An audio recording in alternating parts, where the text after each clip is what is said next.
the day with the dawn ringing in my ears. Oh, well, I tune into my TV show. No better way, I gotta get myself into gear. Let's go. Oh, and I feel good today with my wake up in the morning espresso. I feel good today. It's my feel good breakfast show. Good morning, you beauties. Welcome to it. It's a brand new day. Thank you so much for connecting with us. My name is Graham Richards. Welcome from your Expresso family. So good to see you again. It's going to be an amazing day, and we're going to have some really interesting discussions. It's a Relationship Tuesday on your Feel Good Breakfast show today, and hopefully we'll give you some guiding lights. We're focusing on getting to know your partner's friends, the siblings, the parents, their ecosystem. What are those dynamics like, and what does that involve when you finally want to take that leap? What are those relationship boundaries? How can we guide you through that? Well, we've got an expert team in here, including Shanaz Moors, to chat about that, and some situationships a little bit later, which should be a lot of fun. And then, of course, we've got one of our favorites stepping back into our studios with his soulful vocals. It's David Watkins, one of the coolest guys around. So good to be connecting with him again, and he is sounding phenomenal from the sound checks. So cannot wait for that. Then, of course, we are getting so excited about season 4 of the Taste Master SA. It's back, and we've got guest judge, chef, and author Zanele inspiring us with her baked blueberry pudding recipe. It is amazing. So stick around, get the pens and papers out. You want to be taking notes this morning. And of course, one of the best parts about my day, not only do I get to connect with you again, but I get to see this gorgeous face. Good morning, sunshine. Oh, stop it, you. I like it. Good morning, Mzansi. Thank you so much for joining us this morning. It's Tuesday, and as you heard, ESG has spoken to you, the people, and we are choosing to spend this day with you and serve you and everything involving relationships. Now, listen to this one. This is what we're chatting to you about this morning, right? Have you ever been in a situationship? And if you have, can you describe it to someone? And how would you actually explain it? Now, situationships are very interesting things indeed. If you don't know what we're even talking about, then you definitely want to stick around and pay attention to the show, because we're going to dive straight into that. If you do know what we're talking about, share with us how you would explain your situationship maybe. We'd love to hear from you. We'd love to hear the intricate connections that you have with ones that you love, care about, or just want to have a good time with. We don't know. You let us know, and of course, we're going to let you know everything right now, because it's time to head over to official duties, and of course, the headlines are here with G standing by. Thank you so much. Well, let's start here in South Africa with our national news first. Electricity Minister Kgosientsho Ramokgopa has confirmed that an emergency power purchasing agreement that will see Mozambique providing South Africa with 100 megawatts of electricity in the short term has now been finalized. The announcement comes as the country records a 7 percentage point improvement in generation capacity, which translates to a recovery of nearly 3,300 additional megawatts onto the grid.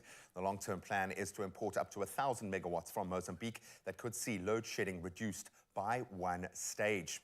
And staying here in South Africa, Ace Magashule has been expelled from the ANC. This follows the former Secretary General's failure to furnish the National Disciplinary Committee with reasons as to why he should remain in the party.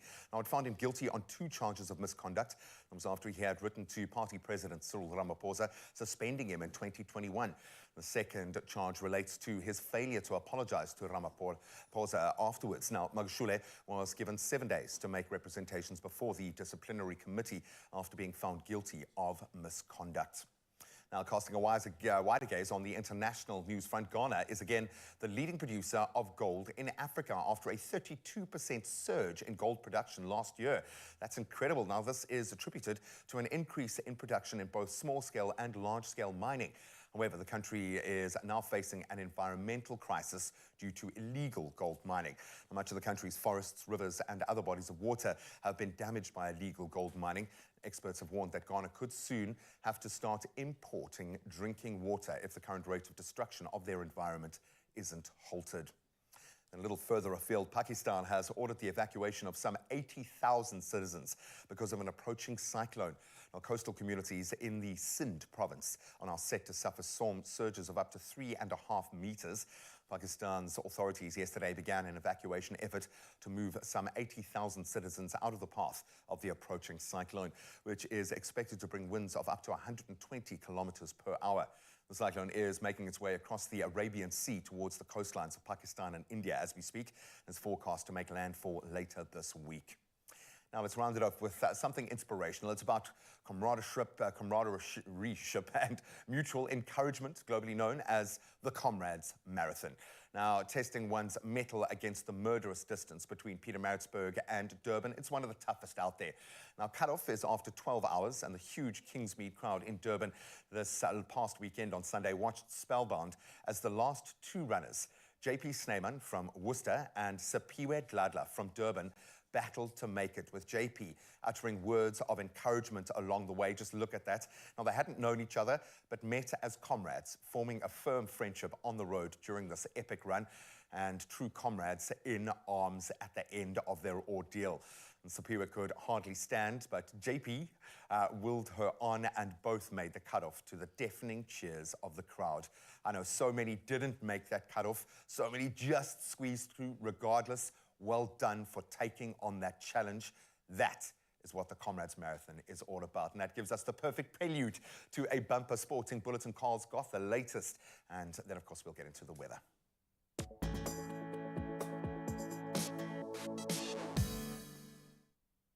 Thanks a lot, G. Let's take a look at the sporting action, and starting off with the Minister of Sport, Arts and Culture, Zize Kodwa, has confirmed that the fallen icon and former Bafana Bafana head coach Clive Barker will be afforded a provincial state funeral on Thursday. Speaking to the media on Monday after visiting the home of the 1996 African Cup of Nations winning coach, Kodwa revealed that the KwaZulu-Natal provincial government will now take the process forward of organizing the state funeral.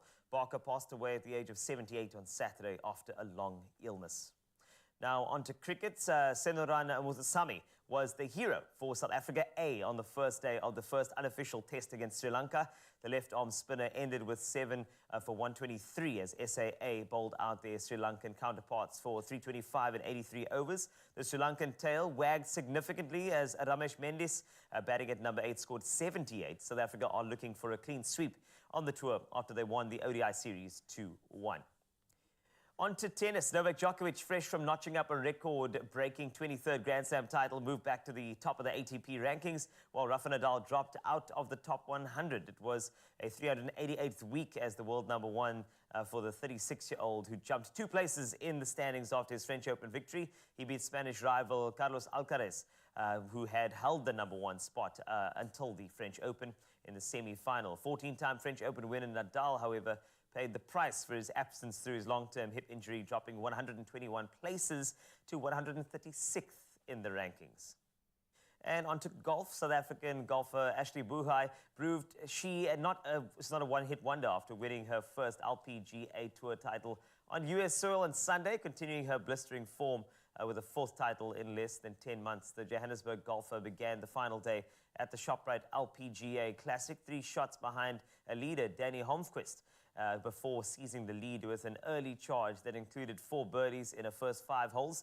The 34-year-old shot a consecutive 6 under par 65 and held off South Korea's Hyo Kim for a 1-shot victory and claimed the 4.8 million rand prize money as well. Congratulations to her. That's it for sport for now. Another update in 1 hour. Let's take a peek at the weather. Here's Raul.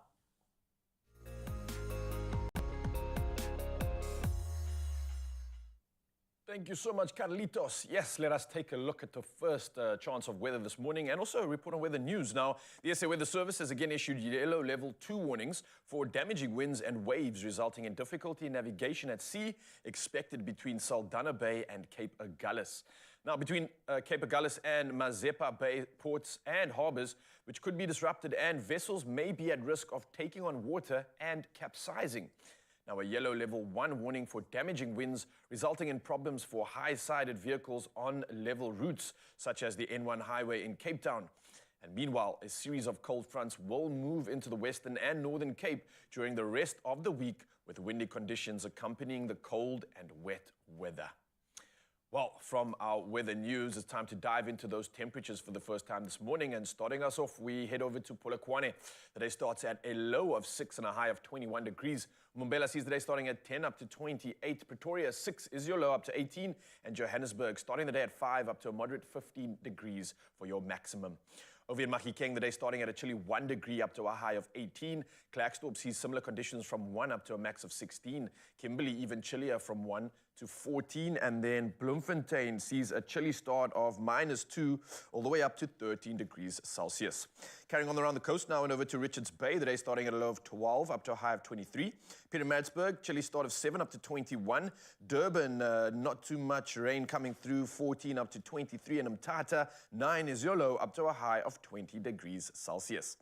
Moving on around the coast now, and the rain seems to be coming through thick and fast in East London. 15 is your low up to a high of 21. Much the same from Cradock. From 7, you move up to a high of 16. GQ Gqeberha sees the day starting at 13 up to 17 with lots of rain coming through. And the wet conditions continue in George. From 13, you move up to a high of 19 degrees Celsius. Over in the mother city, Cape Town, the rain continues from 14 up to a high of 17 degrees. Worcester sees the day starting at 11 up to 14. Sutherland brings the chill from 4 only up to a maximum of 7 degrees. In Uppington, similar conditions with the chill from 5. You move up to a moderate temperature of only 17 degrees for your maximum.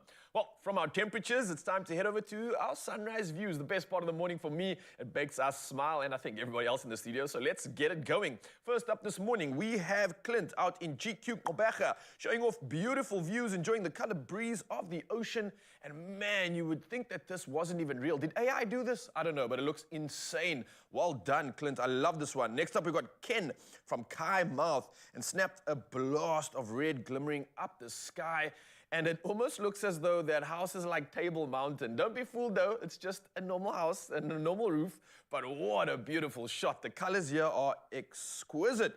Next up, we've got Mark from George, and he's enjoying the sunrise this morning, watching the sky light up. And again, a powerful shot of the sun rising up in the distance. I love it. And lastly, for this edition, we've got Elizabeth capturing soft pastel tones in the sky.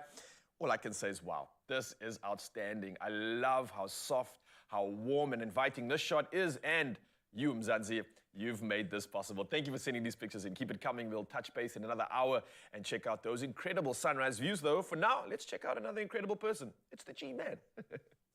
A slightly less incredible view, sorry, man. But of course, now that we've proven that our viewers have the best eye out there, guys, I'm going to need your help. Now, of course, we love winter because things change up in the style department. Extreme comfort, unique designs, endless styling options make knitwear pieces timeless classics, and I think it's time for me to invest. So from calling up on the couch to stepping out for dinner, stylish knitwear is exactly what our winter wardrobe needs. And today, I'm going to need a little bit of help. So I'm wearing a blue collar shirt, beautiful, comfortable fit, love the cotton. Then, of course, the days are getting a little bit cooler, so I've got the dark chinos on, but I need to kind of elevate the style, warm up a little bit, cozy up a little bit, but I don't want to detract from the look, so I'm going to need your help. So these are our options this morning. We've got our classic camel-colored quarter-zip pullover, effortlessly adds style. I quite like that. A little bit more chic, a bit more corporate, but really nice and still quite cozy. And then we've got another winner over there, beautiful gray cable knit. And you know the cable knit's massive, massive hit. Beautiful added warmth and texture. And it's also quite proper. I love it. Both would elevate the look. Really is up to you. So get knitted for those cooler months. Head over to Expresso's social media pages and vote for your favorite knitwear item. And let us know why. And don't forget to include that hashtag #StyledByWoolies and do it as quickly as possible. We're going to be revealing those results shortly, but I'd be happy with both. Both really lovely. You decide. Where do I start? Our dad, tough love impersonator. Nothing below 60%. Donovan is the perfect girl dad. I remember my dad yanking me out of the water and just embracing me really hard. Avengers from Mthatha. Guys, I lost my father at 18 years old, and he was just one of a kind. Say what makes a great man is a man who shows up, just like my father. He lives through his actions, but his words mean equally as much. I love you, Dad. Happy Father's Day. Only you can make my day.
It's my feel-good breakfast show. Good morning. Welcome to it. If you've just woken up, where you been, man? No, we are out the gates and having a blast this morning. Thank you so much for joining us. Time now to delve into our relationship talk. And this morning we're discussing a pretty intriguing topic, getting to know your partner's friendship circle and the dynamics of having your romantic partner be close with your friends. Alarm bells. What are the potential benefits, the challenges, and the overall impact on relationships? This is very, very exciting. It's like almost juicy, but remember, this is all about education and unpacking. So registered counselors. We've got Shanaz Moose who's here, as well as Sadia Southgate. We're going to make sure that you are well equipped with all the insights that you need. In fact, talking about insights into your partner's friends, first of all, welcome. It's so lovely to have both of you on this couch. It's nice though, because there's my friends there. I know, right? exactly. All exposed. Free of charge as That's well. I've got to ask you personally, has this been tricky waters for you, Shanaz? Did you struggle with this kind of blending of families? How did you feel going through that phase of introducing your husband to your family and vice versa? Okay, I agree. You know, Graham, if you have the friendship factor before, then the person's known already, which is what I had going for me.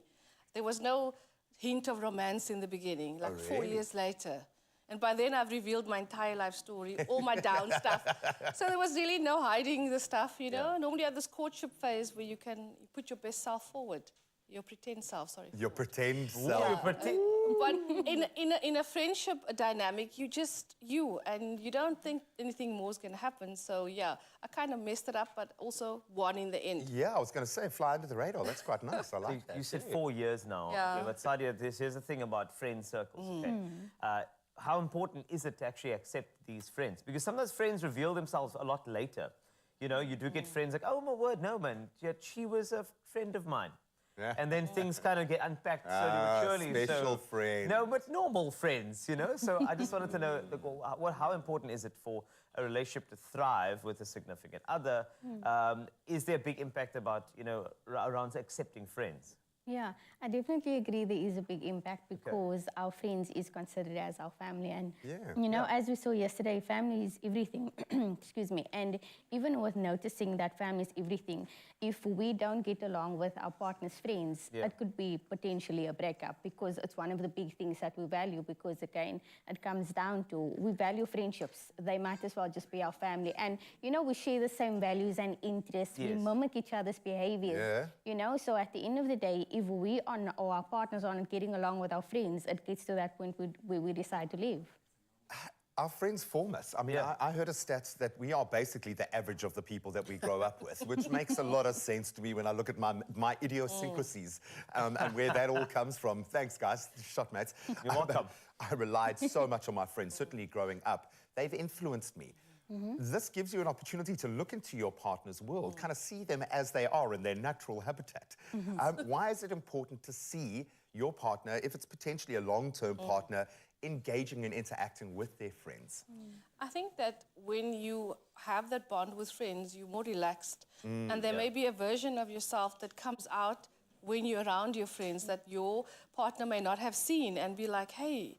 And there's also the past, you know, the shared past that they have with you. All the light and shade. So your partner's in the now, but the friends have come back from the beginning, way back. So there's versions of you that only they know.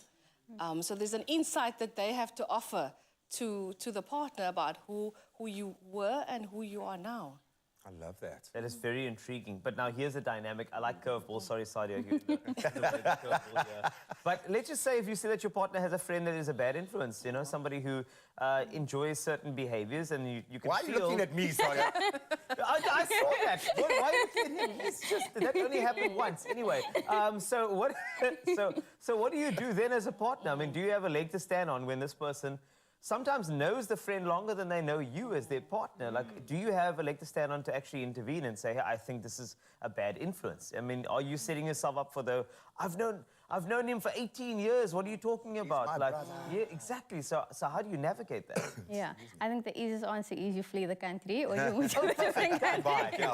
You know, but it comes down to, you know, the fact that you understand that there will be seasons where you outgrow each other, and that's okay. But it also, you know, not just do you outgrow each other, you come down to knowing that, you know, there's maybe some toxic friendships that you do have, and only later on in life do you recognize that. So it's important that you are also open to the change and navigation of the relationship, because your relationship can be impacted by toxic friendships. So it's just important to kind of clarify, this is the vision and the relationship or the goals that we have for our relationship, and if anybody goes against it, then unfortunately they need to be eliminated in a more subtle and gentle way.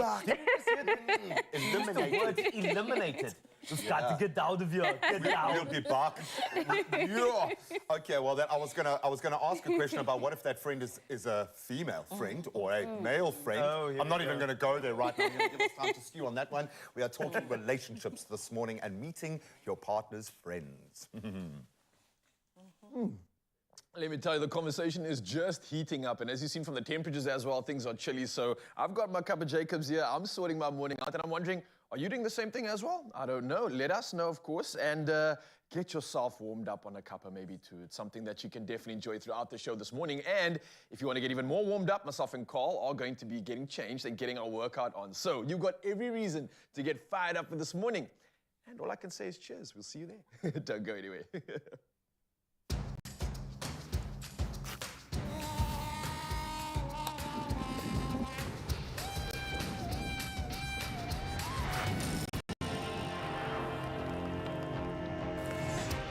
Making a cappuccino with thick creamy froth is now impressively easy.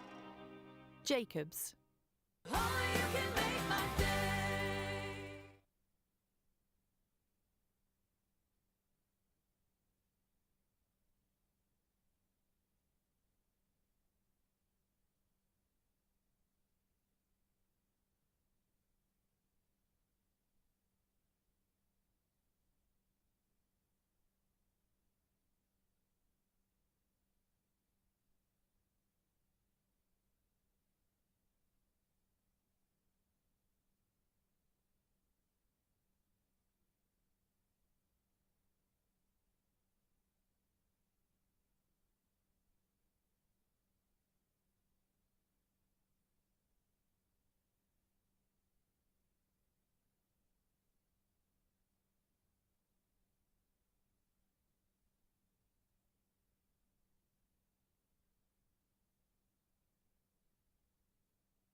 It's my feel-good breakfast show.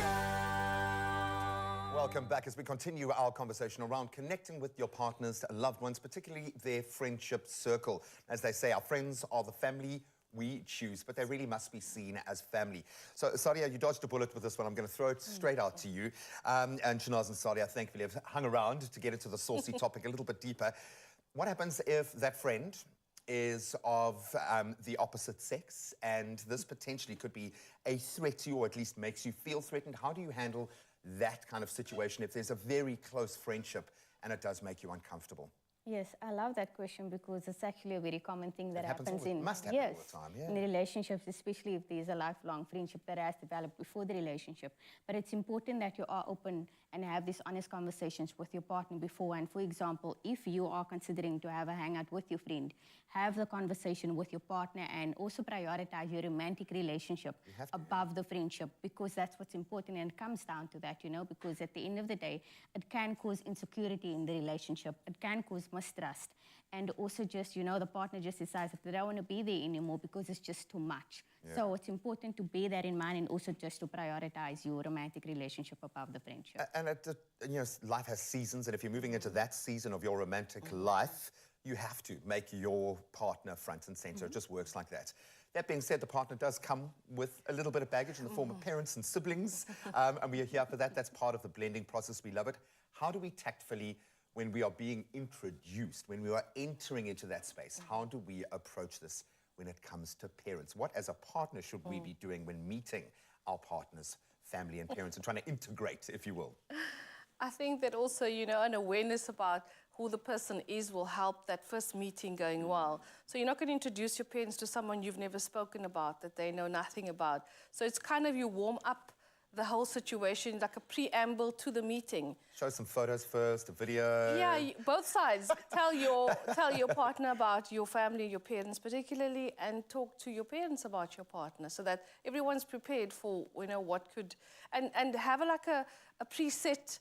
You can't ask these questions, you can't show these photos, don't go there. Yeah. And also meet somewhere that is not going to be too awkward. Don't do a big family event if you just want to meet the parents. It's starting to sound like a date, man. This is starting to sound like a date. Something small and intimate and cozy and with a fun element is more relaxing to meet the parents, if possible. And just think about it. I mean, you know your family, you know the pressure points, you've lived with them, you know the kind of things they're going to strike. So unless you're wanting to push those buttons, which I think some young people out there might want to do, you know, approach with caution. How much of a big thing must we make it when meeting the siblings? Because your sibling is kind of your best friend for life. There is something about that relationship that almost dominates all others because they'll be with you for your adult life. They kind of almost transcend the role that your parents play in that degree. How do we set that up? And as a partner coming into that, how should we be feeling about meeting the siblings? It's a very important question because, again, you know, our family and our parents and siblings also make up who we are. So essentially, they're not just meeting a part of us, but they're meeting, you know, our past, our childhood, and everything. So at the end of the day, that's what it comes down to, and it's us being open to navigating through that with our partners, because we're not just introducing them to, oh no, I've just met you now for the past 3 months or 6 months, but even navigating through that, it takes an average 6 months for us to actually get comfortable with our partners. So my suggestion is don't rush it. Sure. Just kind of take your time and ease through it, and it's important that that goal is established. And dip your toe in, just take it easy, and you can go back into your little relationship bubble and get stronger in that space. What if you can't, struggle to come to terms with a family member, a sibling, a parental figure in your partner's life? How do you navigate that if you can see, boy, we are just not going to be able to connect? How do we deal with that? I think the first thing is to decide, like, is it an opinion? Like, where's it coming from? Is it your own baggage? Did this person just rub you the wrong way? You know, what is it? And sometimes it isn't always necessary to share that with your partner in the beginning because they will feel like now they must choose. You've upset me, you've said something, or you've brought something into the light. So it's more like, what is it that this person does to me and where's it coming from? Or is it just me? Because you don't actually know in the beginning. Like Sadia said, it takes about 6 months to truly get to know someone. You shouldn't be introducing anyone to anyone until you and this person are fully comfortable and know that there's a connection here where let's include other people. Sure. So it's about knowing when it's time, because when you add other people too soon, their opinions will influence how you feel about this person, where you were all in and now you're like, they don't... Wait a minute. Yeah. Well, they've been that for you. That's the thing. They've been there to guide you, to warn you, to pick you up after the disastrous relationships. They know you probably better than yourself. I always think of it like a little seedling, a relationship. Just protect it from the wind and the rain and from the hail for as long as you possibly can. Exes. Now, very often, because you've walked this path with an ex, you become, and I'm thankfully quite good friends with a lot of exes. I don't see them socially because that just doesn't feel comfortable to me. For a lot of people, that's not the case. They form your closest friendship circle. And I've seen it work and I've seen it fail. What's your advice in this space? Advice would be to do what works for you and your partner. And your partner. Yes, and a lot of the time we just focus on ourselves and say, no, you know, I've been friends with this ex for a long time, it's okay, but this insecurity is coming from your partner as well. And again, it comes down to just recognizing how it's making your partner feel more than how it's making you feel. For sure. I always think like the shoe on the other foot, just how would it make you feel if you were put in that position? But I can tell you right now, these sorts of challenges, it's an opportunity for you to rewrite your script, to set up your relationship in a way that your kids don't have to take all of your baggage. They can start to form their own idea about relationships. But I'll tell you one thing, and this is the most important. Couples who train together, stay together. Oh, yes, indeed. That's right. And we're going to show you just how to do exactly that. So get up off the couch, get your workout gear on, or stay in your pajamas. It doesn't matter. And we're going to get you to gear up for an extraordinary rugby experience with Clover and score a chance to see the thrilling showdown between South Africa and Scotland taking place in France. An epic occasion, and 5 lucky viewers and their partners will embark on a glorious cruise from the picturesque Marseille, setting sail to the dazzling paradise of Ibiza. It sounds like an absolute dream. So let's get into the spirit of things, right? So you don't have to be as fit as a rugby player for this morning's exhilarating workout. You just need a friend to maybe help you along, or you can do it on your own. It doesn't matter. Now we're going to be taking you through a high-energy acronym workout where each letter of the word Clover represents a different exercise. Yeah, we're going to have some fun with this one. So get ready to sweat it out and have a blast at the same time. And come join myself and Carlitos as we are dressed in turquoise and ready for action. I didn't know you were going to wear that color, okay? Just man. Look, it's okay. Let's do this thing. You're my couple for the day. We're going straight into it. So, you know how we spell Clover? Yes, honey. What's the first letter? Yes, honey. C. Give me a C. C. What's And C? Crunches. Oh, yeah, I thought see how we do it? cake, but it's fine. You could probably use some incredible ingredients from Clover to make a cake, but right now, we're getting our workout on. So 10 reps, nice and easy, guys. For you at home, for your crunches, you simply want to have your feet at about 90 degrees at an angle. Keep your feet planted on the ground. So a lot of people might struggle with doing their push-up and trying to get up here. The real goal is to keep your feet nice and static. Have your hands behind your head, and 10 reps, nice and easy. Let's go. 1, beautiful. 2, you keep your hands behind your head. This exercise, as simple as it is, Carl, is so humbling. I love it. To use the hands. I love crunches so much. I think they're underrated. You know, you're one of the first people that I've heard saying they love crunches. I do love crunches because crunches are better than burpees. They are. I'm not gonna lie. And just like that, 10 reps, done and dusted, very easy. And we're moving over to the next letter. So we got the C in Clover. What's next? B for, let me guess, lunges. Ah, you guessed correctly. Lunchtime. I love it. Now, you can have fun with this one if you're really good at lunges. You can do jump lunges, but we're not that advanced. We're going to keep it basic. Okay. We're going to go for reverse lunges, right? Cool. So keep your stability, get a nice big reach, stabilize yourself as you're bringing the 1 foot back. Once you've touched the ground, simply lower yourself down, keep a nice neutral spine, engage that glute, especially when you're rising up, and then you can alternate to the other side. 10 reps in total, 5 on each side, and that will give you your finished workout for the letter L. Nice and easy. So we got the C, we got the L. What's next? We got the O. It's going to have to be something that's overhead. Yeah. Overhead. So we're going to push something up overhead, but what do we use, of course? We got a rugby ball here, so maybe you can have that, seeing that we are talking about this great game. I'm going to grab a Clover product. Let me get something nice and heavy. Oh, all right. So what we're going to do is we're going to go for a squat, right? Yes. And then press the weight over our head. Beautiful stuff. I like your form. I like the fact that you're getting your head through your arms, getting a nice full press and a lockout as you place either your ball or your Clover product or whatever it is that you have that has lots of weight. And you're going to go for 10 reps in total. We're doing overhead presses right now. Add a little squat in just to get you that rugby fitness, as I'm sure you'll know all rugby players with strong legs. How are you feeling on that side, I've always wanted to work out with you. You know what I'm saying? I feel like my summer body is building as I speak. It's like there, man. What do you mean? I've been seeing you working out. I've been seeing you doing that. No, it's you. I'd say I'm that CrossFit thing as well. Man's looking good. Hold on. C-L-O-V. V. What on earth can we do with a V? We can vent. You know, like yesterday, it was terrible. No. Or we can do something cool, which I think backline players would love. The locks would love for the line out. A vert jump, vertical jump. Nice and easy. We're testing how high you can jump. So Mzansi, this is a great chance for you to see how good you are jumping. Maybe you're a basketball player, not a rugby player. We don't know. But right now, this is all about rugby. So what you want to do, really load up the legs, all right? Keep your spine nice and neutral. You can use your arms to kind of assist you and woo! As high as you can up in the air, 10 times. Make sure you cushion the landing, all right? Perfect. Because you can injure yourself if you land badly on your ankle or do something crazy. So as high as you can, 10 opportunities to jump as high as possible. Maybe even make a mark on the wall. Oh, try to nice. reach the ceiling. I see a light there. That's going to be my goal. And you light try can to be a jump goal. as high as you can. Boom! 10 reps in total. Nice Fantastic. and easy. All right, so we're pretty much almost there, right? Yeah, so C-L-O-V, we need E. E, So E all right, would so be... E could be like E for elbows. Let's get on our elbows and do a plank. Nice and easy. So this one would be quite simple. Either you could go for reps, but of course we don't have a rep count on this one. We're just gonna stick into this position, hold it for a minute, and that'll be your elbow This is a nice plank. elbow. Yeah. If you want to make it more sexy, you can kind of go up on here if you Ooh, want to. yeah, I like that. Right. So we could actually use it as a rep. We could then count you that go one rep. 1. Okay. And then that's 2. 2. Nice, I like that. Okay. 3. And then it's also, you Lovely. feel that in your obliques as well, which is Now we're really cool, talking, and man. now you're really pushing there. It's great. Yes. And R is for Ryle. Hey! I get to give you a hug.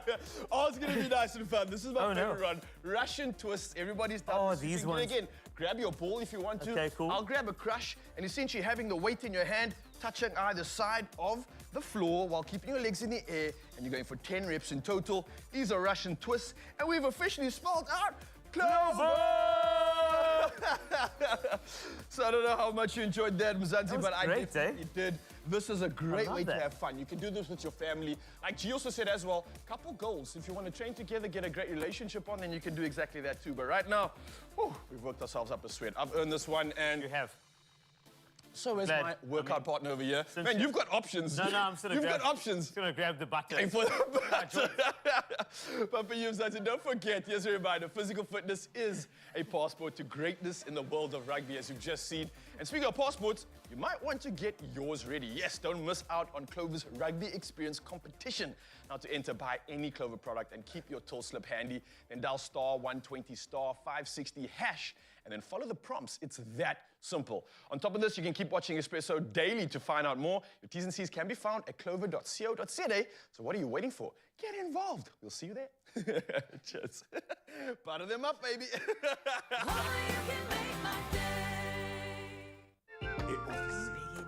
That time his vacation ended last week. Oh, and by the way, guys, at the airport lounge, free food, free drinks for us VIPs, very important passengers. Oh, VIP. When anyone can get top free airport lounge visits with a My Goals premium account. So your 12 lounge vacations are for bonky bonky. Yeah, very.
It's my feel-good breakfast show. Welcome back. We got the panel ready to delve into some really interesting things this morning. Knowing your partner's friends and loved ones can give you better insights into their personality, their values, the people that they are. But how simple is it in real life? Well, we've had the experts explain to us how we should do it. Now let's see how it works in the real world. We've got a fantastic group of couples with us here today. We've got Kirtley and Summer Daniels. Summer, we love you. We work alongside Summer, and she's amazing. And then two friends of ours, Dale and Sass and Aiden Omar. Guys, thank you so much for joining us. It's always a pleasure. This is a safe place. I want to say this is a safe place, but it doesn't feel like a safe place because we're getting into relationship talks and now your partners are actually here and it gets all real. I'm ready. Are you ready? I'm ready. Red zone activated. Yeah, exactly. But you got to kind of hype yourself up for it because it matters. Yeah. Your partner matters. Yes. Your friends matter. Your family matters. So I'm going to start with you, Dalen. Was this a tricky thing for you to navigate? Talk us through the process yourself. I think meeting Aiden's friends for the first time, it wasn't that difficult. They are very spontaneous people, and I think I could be myself around them. And we share mutual friends, so yeah, it was amazing just to gel with him. I was going to ask, Aiden, how much cross-pollination had happened beforehand? How close to each other were you socially before you guys kind of formalized things? We weren't known. So it actually happened after a while. Oh, really? That our friends introduced us to each other. Yeah. So, yeah. And that's a good way to do it, man. Then you know you've been vetted, everything is sorted. And it's a difficult thing because you don't want something to step into, especially when you're taking that step to get married. Yes. Yet your friends are who you are. Yes. So how do you define that? Was this something that you guys had to navigate? Was it difficult? Was it easy? Maybe, Kirtley, I'll start with you because I've heard Summer talk enough in my So I feel like when you start, you know, your friends is very important. Like you said, they who you are. And the way Summer gelled with my friends, it was important because obviously that validated who I am, and Summer was part of it. And so now, obviously, it feels amazing to have your friends support who you are and support your relationship. That's very important and going forward as well. Because you're going to need someone else to lean on. You're going to need advice. So he paints a pretty cool picture. Summer, was it that easy? Did you just gel with the friends? What was the process like for you? Look, I think at the beginning it was easier because we were young, we were 18, we started dating young. So it was 18, just out of high school. And then I think it went great until we had to get married. And then you realize that we aren't all in the same place in our lives. So then it was one of those things we had to get into this aspect of like, okay, cool, I love your friends, but there are boundaries. Because they are great. Okay. Like, we were joking with them last night. I'm like, to all the boys in this group chat, you better watch this segment tomorrow. Red zone. There's some calls coming out of this. I'm calling all your girlfriends. Because I know things. Now I'm only kidding. He doesn't tell me anything. But I mean, it was one of those things where we had to navigate. Okay, cool. What are the boundaries with my friends and what are the boundaries with your friends now that we're entering the marriage stage? Because dating is completely different. I don't have. No, I can testify. I don't really have that sort of say. But no, ek must queen. Come on now. Come on now. You're getting cheers. There's cheers going out throughout the airwaves. People are standing up in their houses going, yes, you are the queen. You've got to be conscious about it. That says to me that you need to speak about these things. Friends are one thing, family, whole different level of baggage coming with you because they're a part of your baggage. Navigating that space, how much of an intro, how much of a build-up, Dalen, did you have to kind of set them up for it? Talk us through those kind of, because it's quite a difficult journey to broach because it brings up all your stuff as well. It's a complex situation. How did that play out for you and Aiden? When I met Aiden for the first time, a week after he introduced me to his family. Wow, you went all in, eh? So obviously they knew me. I'm Dalen, whatever I sing and wherever I am, they know me, Facebook, Instagram, wherever. And it was, in the beginning, it was that type of thing. Oh, Dalen is a superstar, Dalen is this and that, until I had to show them, okay, I am not actually a superstar when I'm with your son. I am just a normal person. So I had to teach them, basically, to just treat me as a normal person and not Dalen the superstar. Do you think the way that they engage with him and their attitude has shifted and changed through this process? What was the journey like from your side? Were you worried about them knowing so much about him and coming into this with this big personality and having this profile, was that something that made you nervous, or how did you play that? I think I was a bit nervous in the beginning because I needed to get them to see the other side of Dalen as well, and then also get used to the Dalen behind the scenes, because I think over the past few years, knowing Dalen, seeing him on TV, social media, shows, we tend to got used to that Dalen. Yeah. So myself including, and my family, we had to get used to the entirely Dalen, the new Dalen, get to know him, and also, but obviously behind the scenes. So it was a big adjustment, but I think as a family and myself, we got used to it. And this is the joy, is that you kind of think of past and future. You forget about the lived moment that you're in right now, which is your moment. Everyone else can take a back seat now because it's your time. It's time for your relationship to breathe.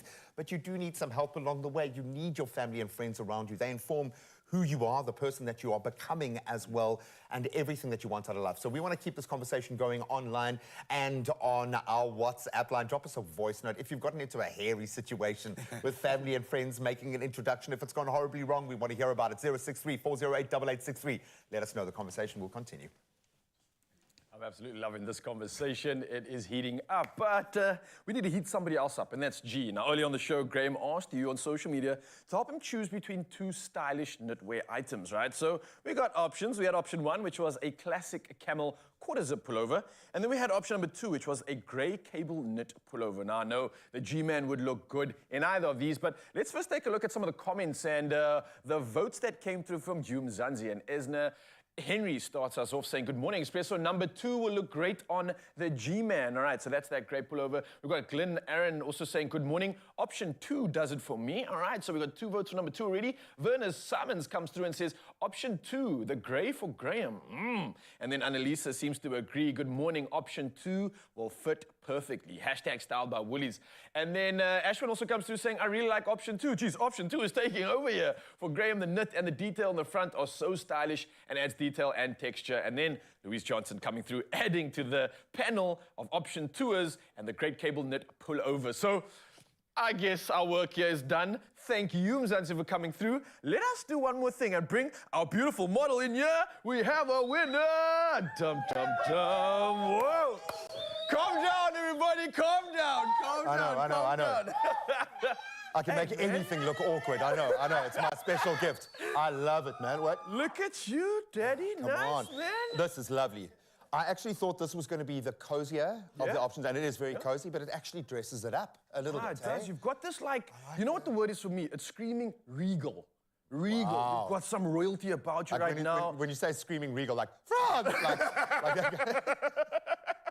Almost. You're too stylish for that, man. But thank you, Mzansi, for coming through. I love how you've kidded this man out. And of course, here's your opportunity to do the same thing for Papa. You can spoil yourself or your dad with stylish and comfy knitwear, like my man G's looking over here. You can get 30% off men's knitwear items from Woolworths until the 18th of June. And you can get it online, in store, and of course, on the app. What are you waiting for? Get your regal on. Might have to stand in line for this one. No, well done, man. Really good. Calm down, guys. Okay, calm down.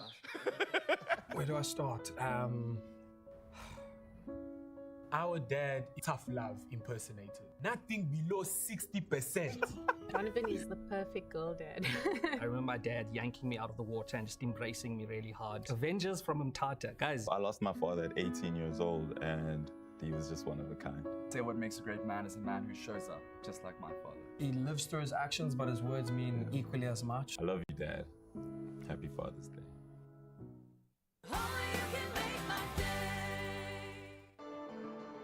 Are you the face?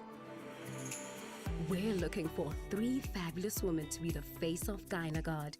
Win a Fiat 500, 50,000 Rand cash, CoverGirl status, and so much more.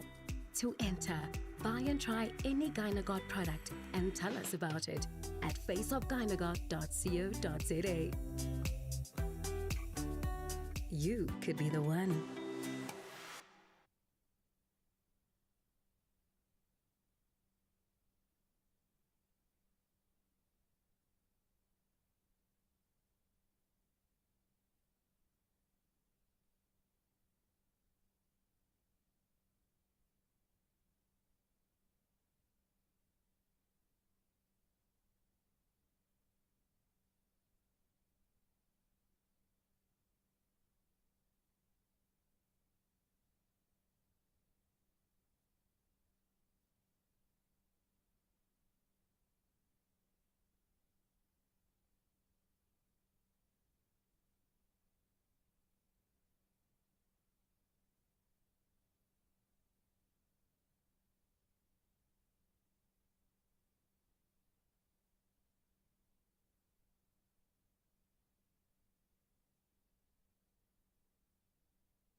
It's my feel-good breakfast show.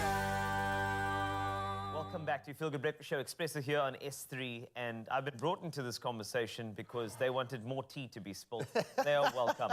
We have our lovebirds on the couch, and we're getting to know them a bit better. In fact, we're getting to know about how they know each other's friends and whether there are some boundaries that they need to have built that up. As you can see, the couples, they're looking a little bit more nervous here because they're worried about my next question, and I'm going to go straight in with this one. Dalen, hi. Hello, I have screenshots. You have screenshots? I have screenshots. I You have have receipts? videos. Yeah. You have we are screenshots, ready. receipts, videos. You got those. Wow. I'm nervous now for the rest of the conversation. Just want to find out, with regard to, I mean, you're in the industry, okay? You have friends who are very pretty, okay? Very So good pretty. looking, Okay. right? So You have pretty. very, Let's go. very, very good looking friends, right? I mean, you got Graham, you got myself. Call, please. Like, I'm just letting you know. Just, okay, so what happens, you know, when your partner sees these friends, say, oh, Dalen, how are you? You're looking, hi, and suddenly those things happens. How do you navigate that situation when you have friends who are very, very good looking and, you know, of the same order and caliber as you? How do you navigate that? I'm just asking the question. I see where you're going. I'm not doing I see where anything. you're going. what you are trying to... I'm just asking. Cause it's separation. I'm asking for a friend. Maybe your friend. Honestly, what's for me will be for me. Like, Okay. this- Yes. yeah, It's for you. it's for me. That was a very good So can I have your real answer now? That is my real answer. I'm Okay, being so- honest. okay. Like, call no, man. I don't want to answer you now. Do you want to answer that, Aiden? I have friends apparently.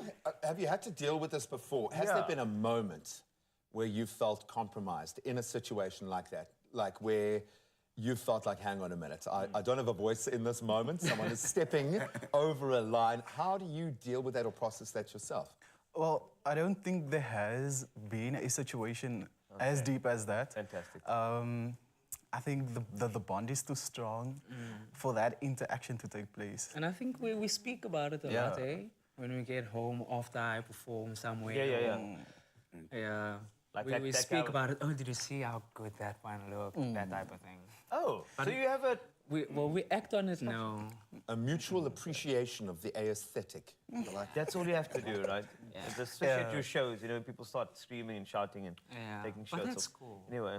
I won't do that again. I won't take my shirt. Sorry, I overstepped. I feel like we should ask the other couple the same thing because they look like they got stories, you know, because one's a soccer coach and you know, the other one works in the entertainment industry.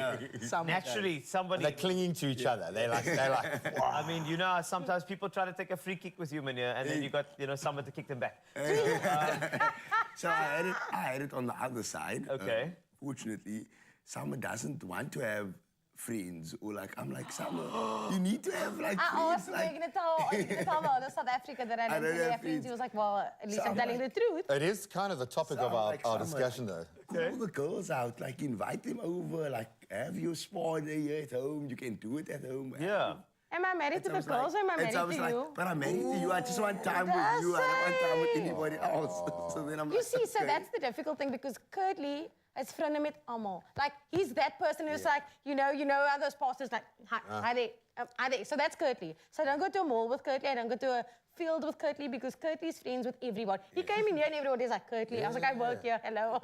Summer, lovely to meet you. So I think it's one of those things where mutual respect is so important. Okay. And so the boys know me well enough to know that if you cross that line, cross that barrier, he loves you, but sweetheart, he loves me more. So it's one of those things where it's like, just don't cross the line, and they're great that way.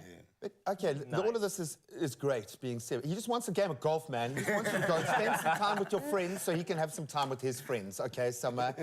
No, I'm joking. I'm proper just poking the beehive there. Yeah. How do you broach that, though? Because I'm in that phase of my relationship where I'm in the bubble. Everything is about our marriage and about our kids and about everything.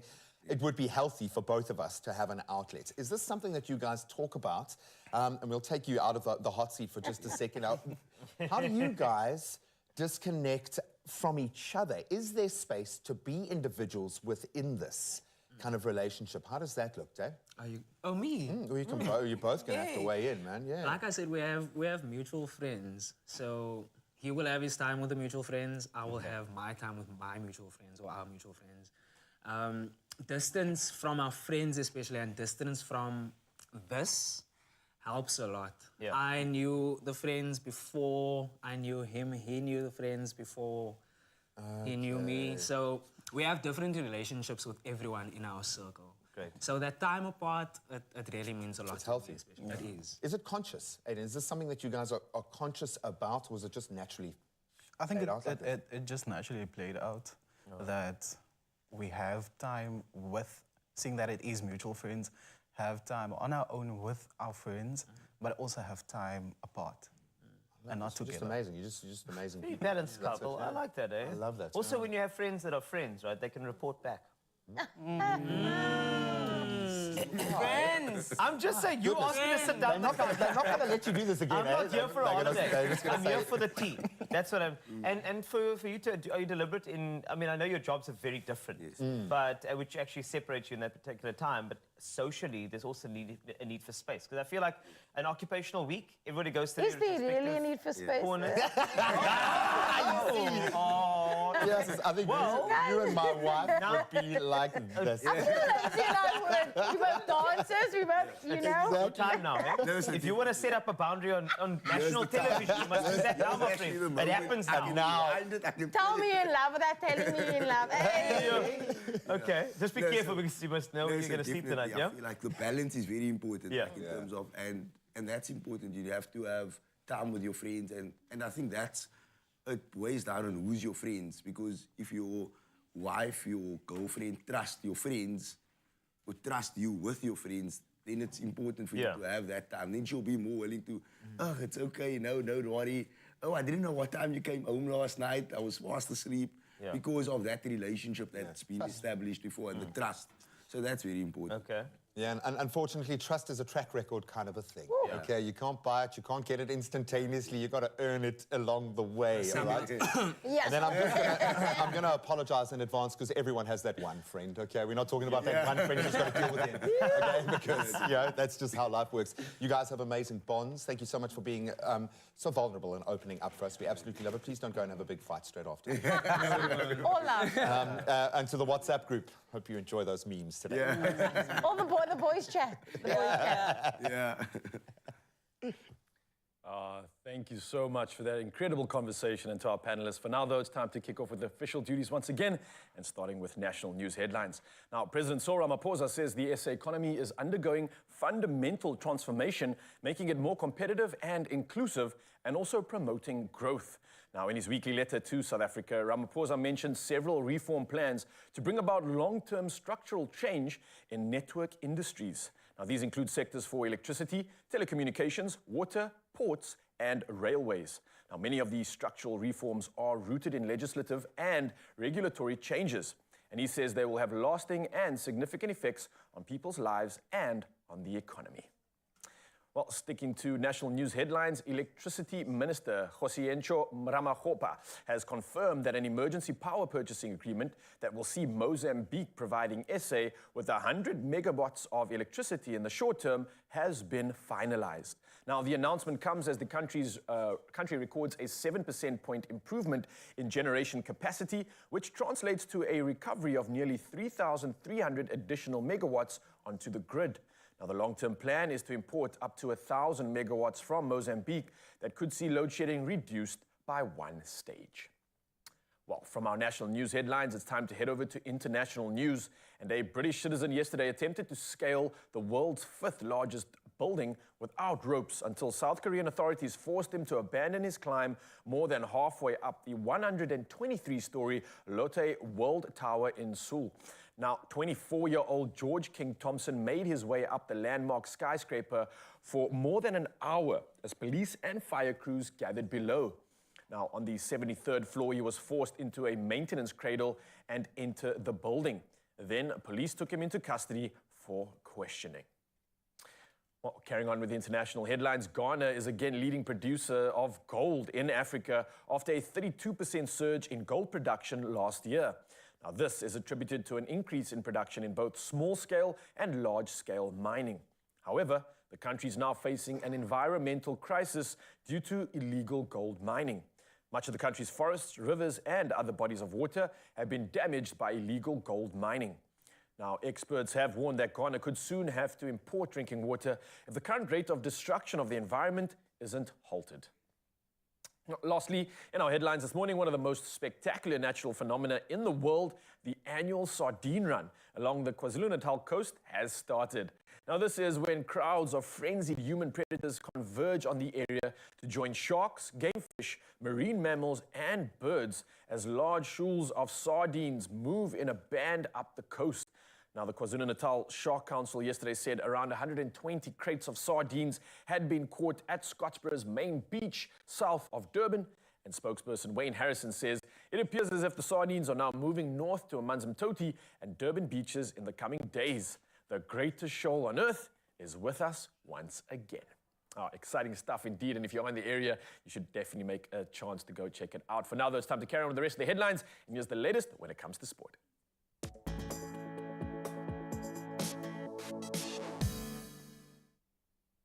Thank you so much, Raul. Let's get into our sporting lineup this morning and start here in South Africa, where the Minister of Sports, Arts and Culture, Zizi Kodwa, has confirmed that the fallen icon and former Bafana head coach, Clive Barker, will be afforded a provincial state funeral this Thursday. Now, speaking to the media on Monday after visiting the home of the 1996 African Cup of Nations winning coach, Kodwa revealed that the KwaZulu-Natal provincial government will now take the process forward of organising that state funeral. Barker passed away at the age of 78 this past Saturday after a long illness.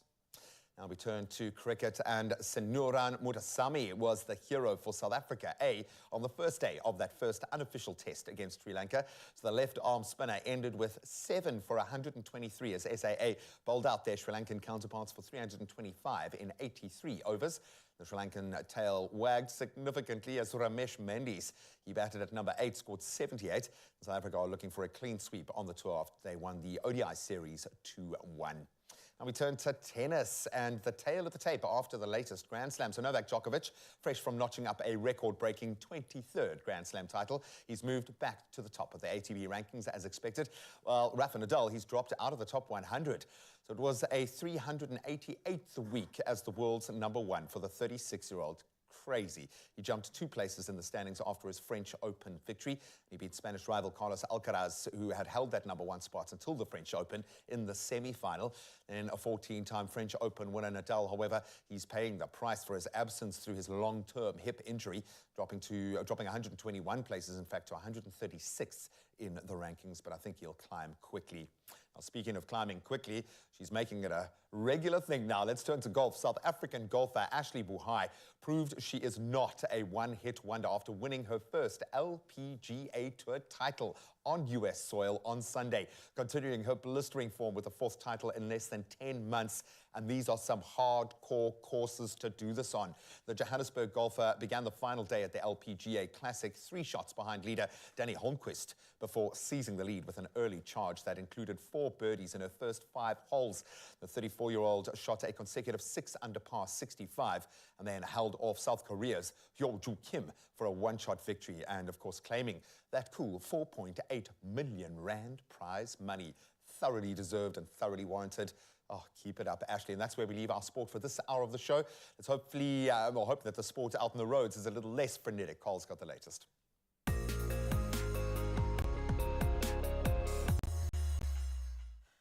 Thank you, Graham. Let's take a look at your roads. If you are still heading to work, this is what's ahead of you. In Pretoria, there has been an accident on the R80 at the Mabopane Highway just before Wonder Park. Off-ramp, please do approach that area with caution. And in the Mother City, in Goodwood, there is congestion on the N7 southbound at the N1 inbound ramp. Do expect delays as you head to work. But more importantly, be safe.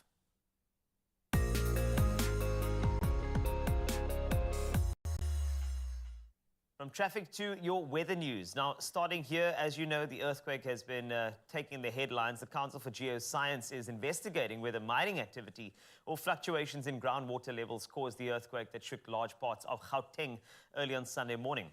Even residents in and around Pretoria felt the tremors of the 4.4 magnitude earthquake. Professor Ray Durheim of the School of Geoscience at Wits University says the exact cause is still unknown. Boksburg on the East Rand was identified as the epicenter of the earthquake. The tremors caused structural damage to some properties. Affected residents are already petitioning insurance companies as well. Let's take a look at your temperatures to find out exactly what to wear today on your Feel Good Breakfast Show. Let's start in Polokwane. We'll start with you, of course. 6 is your minimum. You rise to just 21 degrees Celsius. Bombela, quite a nice warm day for you, 10. And you jump to 28 degrees Celsius. Pretoria, 6 to 18 today. Johannesburg, you can expect just 5 as you wake up. 15 is how you thaw out later. Heading over to Mahikeng, just 1 degree Celsius is your minimum to 18 degrees Celsius. Klerksdorp, 1 to 16 today. Kimberley, 1 to 14. In Bloemfontein, -2. You rise to a maximum of 13 degrees Celsius. Richards Bay, you will top at 23 from a low of 12. Pietermaritzburg, 7 up to 21 degrees Celsius today. Durban, 23 is your high from a low of 14. And Mthatha, you've got 9 to 20. East London, Monty, let's go to you. 83% chance of rain if it's not raining already. 15 to 21. Craddock, 7 to 16 today. Gqeberha, you've got 13 to 17. 85% chance of rain. And George, 13 to 19 for you. Cape Town, 14 to 17. An 84% chance of rain. Same for you, Worcester. Some rain expected, 11 to 14. Sutherland, very chilly today. Look at those single-digit numbers, 4 to just 7. And then Uppington, 5 is your minimum, and you rise to 17 degrees Celsius. Those are your temperatures, but positivity and sunrise views is what we like to see in your Feel Good Breakfast Show. Let's start with you, David from Klerksdorp, shooting this stunning moment of the wispy pink hues. And then Hansi from Vredendorp snapping this one, a flawless photo with the naked branches moving in the wind. Louise from Alberton decided to do one better, standing in her back garden enjoying the brightly lit sky. Prakash from Durb sent in this magical video, watching the sun rising up over the ocean. What a perfect moment to start the day. I feel like I need to narrate that in a David Attenborough voice. That's fantastic. And now, the beautiful morning and the clouds and the sea. Beautiful and amazing positivity in a video. If you'd like to send a video or a picture, please send it my way, 063-408-8863. I'd love to share it on your Feel Good Breakfast Show. We love seeing how you wake up in the morning. And of course, please share the love as I give you 2 faces that will wake anybody up in the best way possible. Here's Raoul and Graham. Just take a look at them. And now we shall progress to one of the most trickiest situations in all the wild. The situationship. Oh, it's tough. I know it's dangerous. Okay? Yeah, it is. A lot of people, I was joking. I used to be that guy. Basically, if I was single and there was someone in front of me, I would form a 5-year relationship. I'm like the situationship kind of guy. I don't know. I think every relationship of mine started off with some sort of a situationship. Proximity. But, yeah, but look, we're going to define exactly what a situationship is. We're speaking about all things relationships, so don't go anywhere. Are you in one? Yeah. Yes, go. Yeah.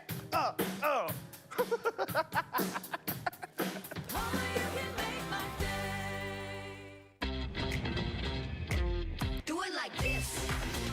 Do it like get it, move it, own it. Do it like this. Bespoke.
It's my Feel Good Breakfast Show.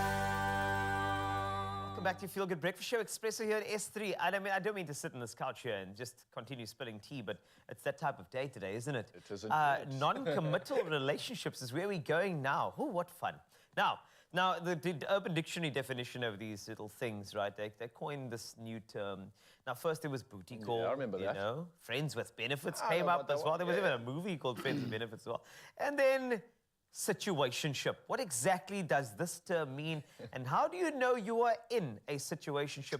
We have the most important people over here, people who have been in many situationships.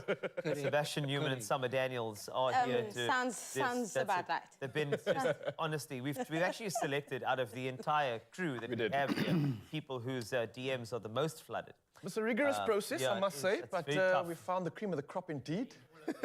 Yeah. All the You know DMs. what? It's rough out here being us. So what can we say? We carry this company on our shoulders. Shoulders. Before we get into what we might think about it, let's just rehearse and go through what the Urban Dictionary has to say about a situationship. Now, it is defined as the following: a relationship that has no label on it, like a friendship, but more than a friendship, but not quite a relationship. All right. Does that add any clarity here? There's no label to it. Exactly. It's just...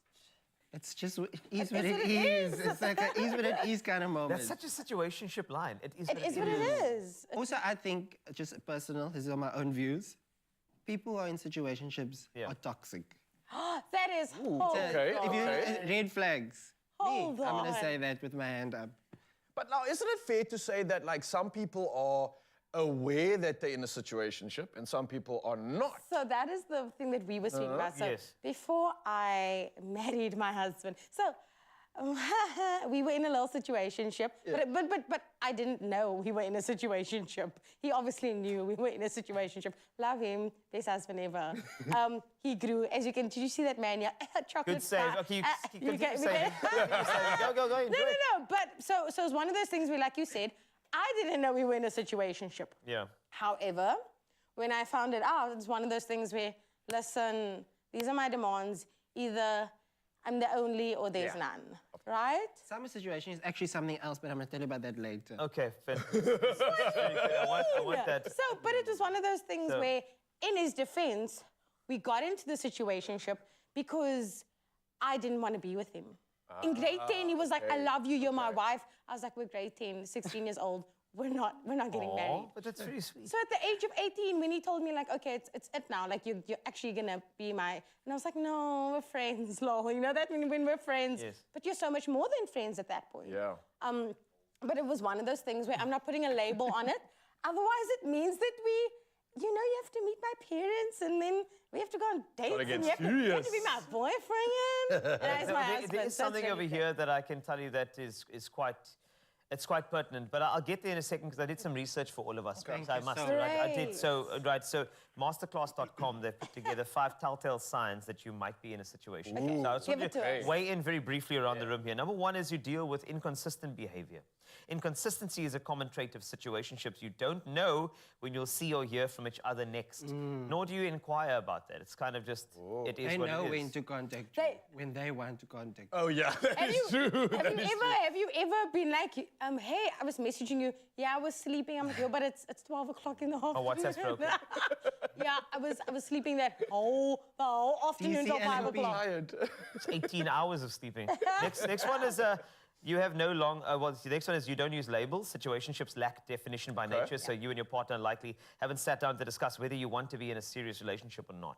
Yeah, but that is true. No one wants to have that conversation these days. Up in the No air. commitment. Because you have to be honest. And you have to Right. put yourself out there, Okay. not knowing what your partner thinks. Meanwhile, you've been in this situationship for so long. And I think that's what alarms me these days, is how we can be with someone for so long, yet not have any opportunity or any moment to have a conversation like that. And this is something that's actually really common. We mask the relationship and those conversations by running away from it, by doing activities, experiences, excursions. Just keep it lekker. Keep it lekker. We don't want to deal. But have you realized when you say like, oh, so what are we? I know, I thought we weren't going to do that. And then Let's take a selfie, man. No, let's take a selfie. No, we weren't going to do that. But like, that's why I said it's one of those things where you must know if you're in a situationship or not so that you can stop it. Okay. You must be the one to be like, listen, so what are we? Are we yay? Are we nay? Because at this point, you're just wasting my time. That is true. All right. Well, I've got 3 other items on this particular list of Yes, here that's from some Scott.com. research. So I think we're going to unpack that a little later. But if you want to weigh in, please feel free. A situationship, do you know that you are in one? If you are, what are your telltale signs? Please spill the tea. Share on the WhatsApp line, please. 063-408-8863.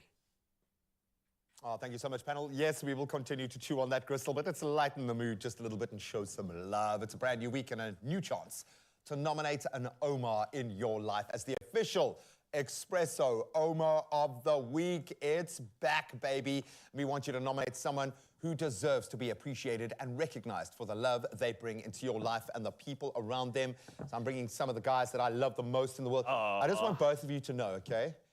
If I was gay, we'd be in a situationship, guaranteed. It'd be hard to say it, that to you, man. it would be difficult, and Yeah. I don't know, I'd be torn, man. Don't have to be any orientation to do that. I mean, Yeah, I thought that was what was going on anyway. But No, you're going to start making me jealous. You're going to start making me jealous. I love this. The Omar of the Week is back. So we're going to chat about the importance of the Omars in our world. And I'll kick us off here because I've loved watching how that role has transformed with my mom and with Lindsay's folks and how vitally important. It's an anchor. It's an anchor in my past. My little man understands so much more about me because of the relationship he shares with my mom. So true. And I think it's now become my kind of focus in this world is to create a reality where that's all my mom needs to do, is just be that for my kids and likewise.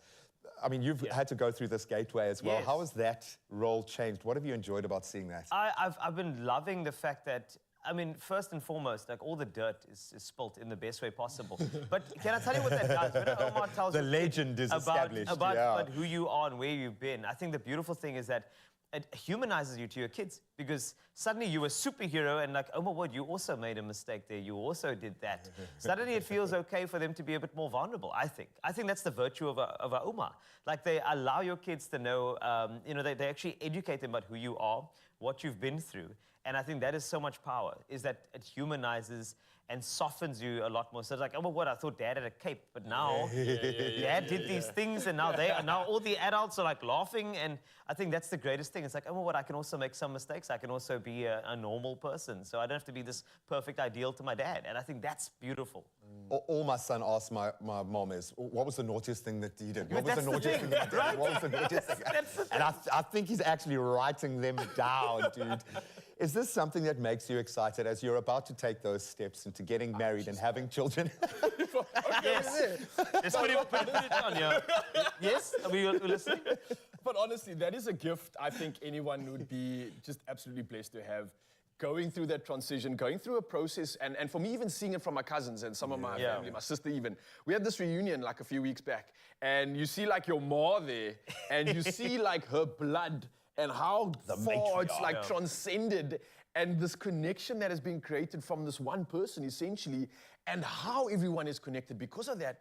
It is so beautiful. Like you said, there's so many moments of gold that you can get from that. Yeah. From that, I just think it's something I pray to look forward to.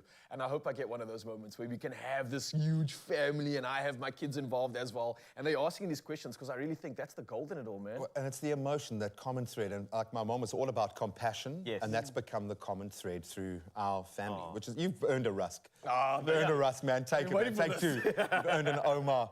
I absolutely love the fact that we have this true north that is presented by that matriarch, that Omar in our family.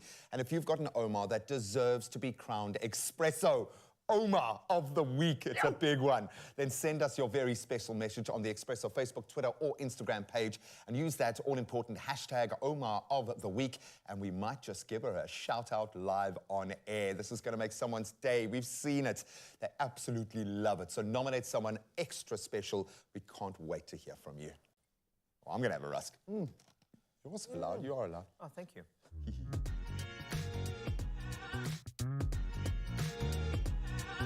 There is more in every dip with Omar Rusks.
It's my feel-good breakfast show.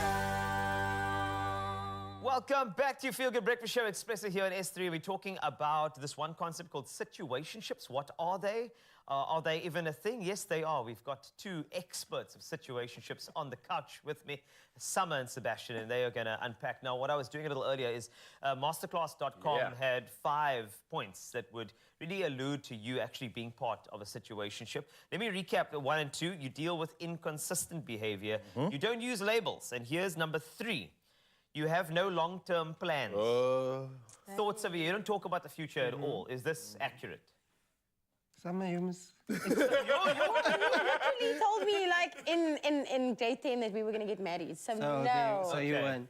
No, definitely. It's like, yeah, we're in the now. We're just having fun. But for others, yeah. I can literally say that every relationship I started in, I didn't ever think about the future. It was all just about, let's just deck now. You don't worry about that. Nah, it's not important. So it's true. I can agree with that one for sure.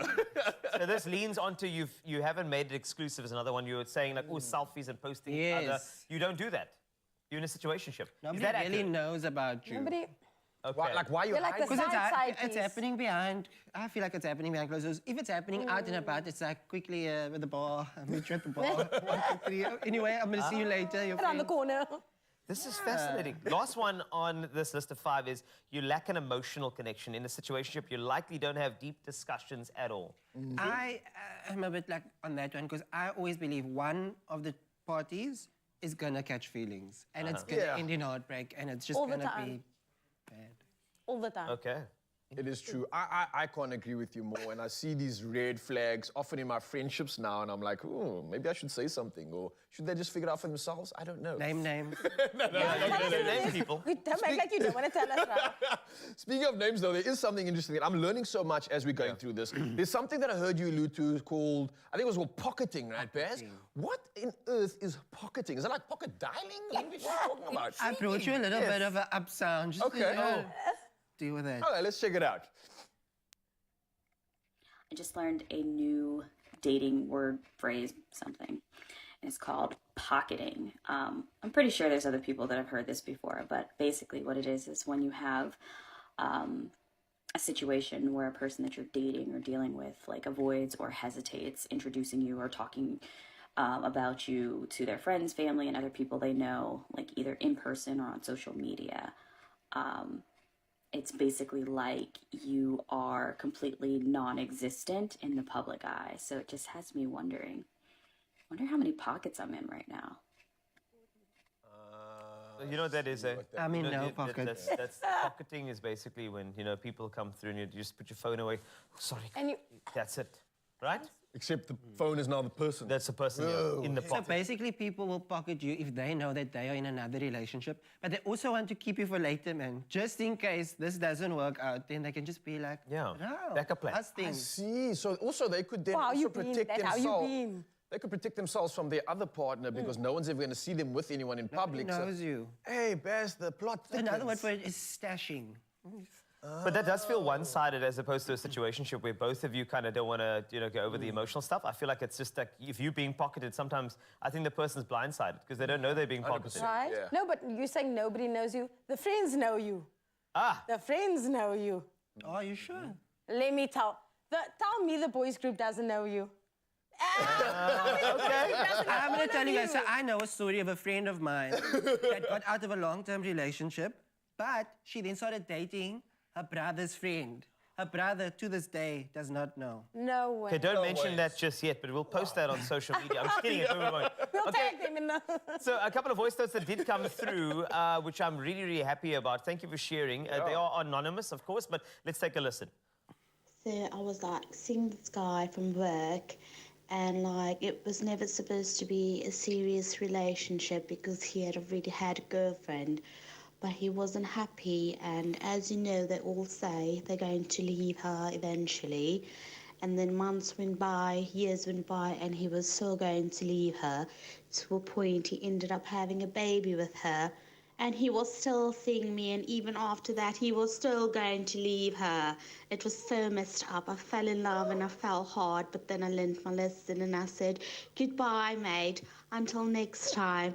And he's still busy leaving her, even after the baby had been born. What a jerk. So, well done for disguising your voice. Yeah, thank you for saying that. But you know, sometimes it does get that severe, and what you need to do is know your own value. And if nobody's willing to actually expose you and say, hey, this is the person I'm proud of, you deserve better. And you should be leaving that situationship. Really, don't do it. We have more voice notes, Royal. Yeah, bring it on. Thank you, Cole. So basically, I started seeing a guy in December for a December fling. Initially, I told him that I was looking for a relationship and he was not. So then I said, okay, so then let's just do a December fling. That's what we agreed on. Yeah. And as time went on, he started to be a little bit more serious. We even bought each other Christmas presents. And then I felt like he then wanted, you know, us to get serious. Spoke to him about it and he just asked me to be patient with him. But then a week after that, one of my friends called him in the bar, chatting other girls up and buying them shots, and then he lied to me about it, and then we ended. Yeah. Someone's always gonna get hurt in the end. That's it. Also, Don't do it. Don't time, man. That was a rough one. Eh? Yeah. It's rough, yeah. So the thing is, you will, not only that they're gonna get hurt, you will get caught. Yeah. Let me tell you, there's something about the Lord and woman. We are like gods. The universe is very close. Divine intuition. God comes into your heart, into your mind, into your spirit, and he will tell you about this happenings. Look, this conversation has been something that's both educated me, but also raised a lot of alarming flags. I've realized I need to have conversations with my friends. And maybe you have realized the same thing too, because you are now aware of a situationship you are in or somebody else is in. So I think it's because of our panel of experts right here that have cleared the air a little bit. So thank you for that, guys. Yeah, thank you. It's always a pleasure. And I hope that you can solve your situationship so that both of you can get the best out of it, so that it's a great relationship and not just the negative. But for now, though, we're going to keep this relationship between you and I that much better because it's time to entertain you. I'm sorry, I'm bringing in a third wheel, man. I'm sorry, I gotta do it, man, I gotta do it. And in fact, he's actually written a song about the situationship for us, so he's gonna play in a moment. Yep, we are so happy to welcome back David Watkins, a singer, songwriter, producer, and multi-instrumentalist. He's gonna play them all at the same time, I think, this morning. Obviously, a proud son of the mother city, but he's here to chat about an album release, No Other Love. Let's give him a very feel-good welcome! It feels like there's like crowds of people out there. Yeah, eh? there's thousands of people out here. They are. That's what I see in my head, at least.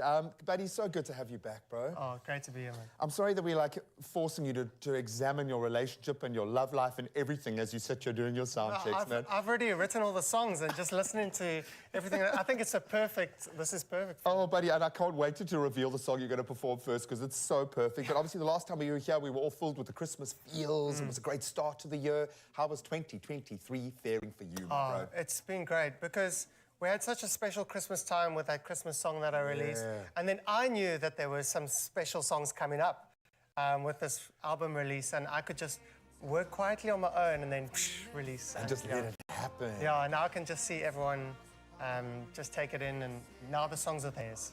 And I'm so glad you put it like that, my bro. One of the greatest privileges of my career over the last few years has been here to be a part of your guys' process because we get to live these emotions through your work. So how does that represent itself in this work, in this body of work? What have you been working through? Hopefully not situationships. No. Where's your headspace at with this?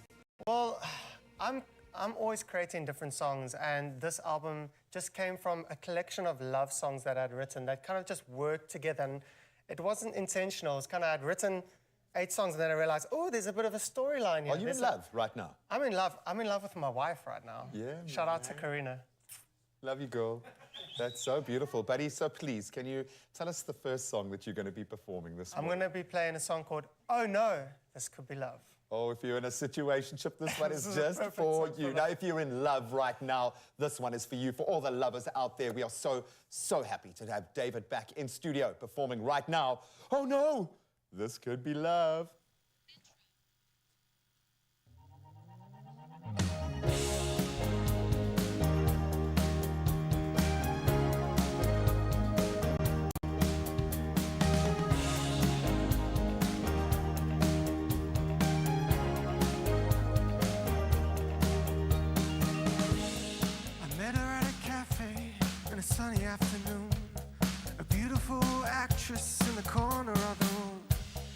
talks about her exes, how unlucky she has been.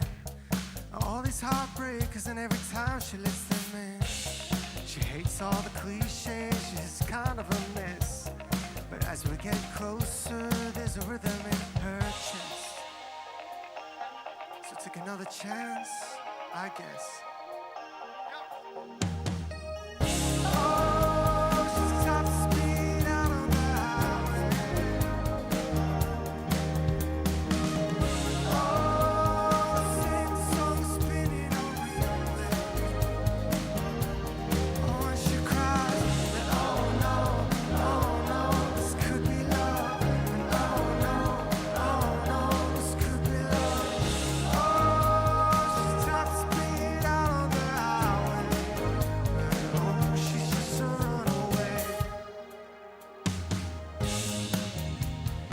West Coast in record time.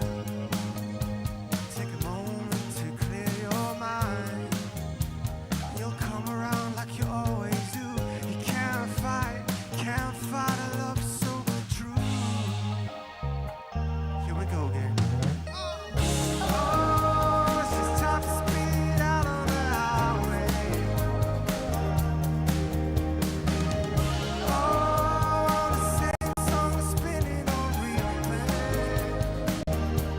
Oh, when she cries, and oh no, this could be love. And oh no, this could be love. And oh, she's top speed out on the highway.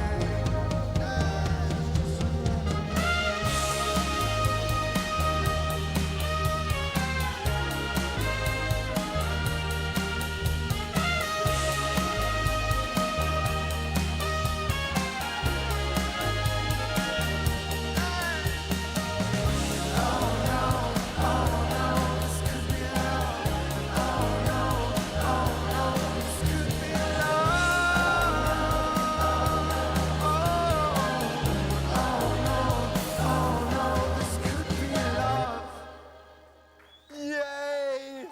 Oh, it could be. It could be. Vanna, in the interim, thanks, man. I think he was beginning to worry if this was a bit of a situationship going on over there.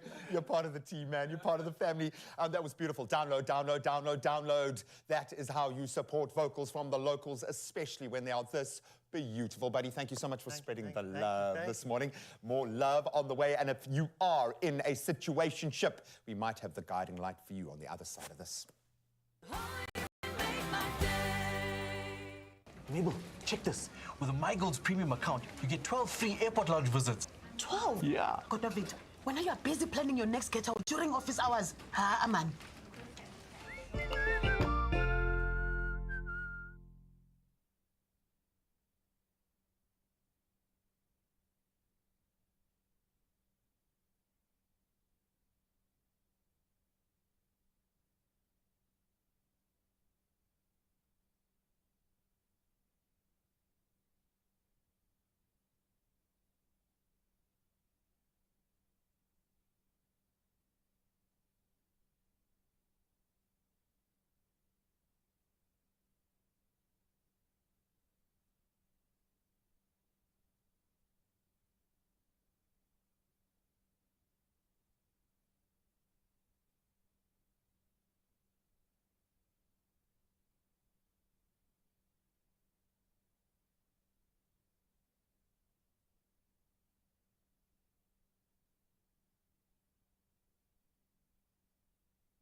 It's my feel-good breakfast show.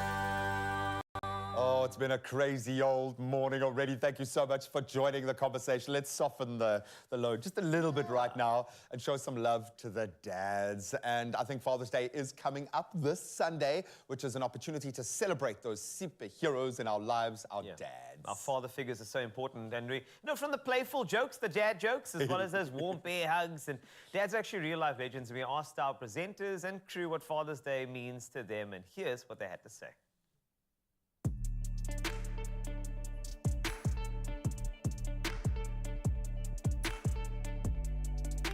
Good timing. Good to see you guys. We're going to have a little fun on behalf of the dads right now. As the saying goes, fatherhood is the greatest adventure a man can embark on. And I speak from my own experience. I think the role of the father is irreplaceable when it comes to providing guidance, love, support. And of course, Father's Day gives us a chance to say thank you to all the dads out there.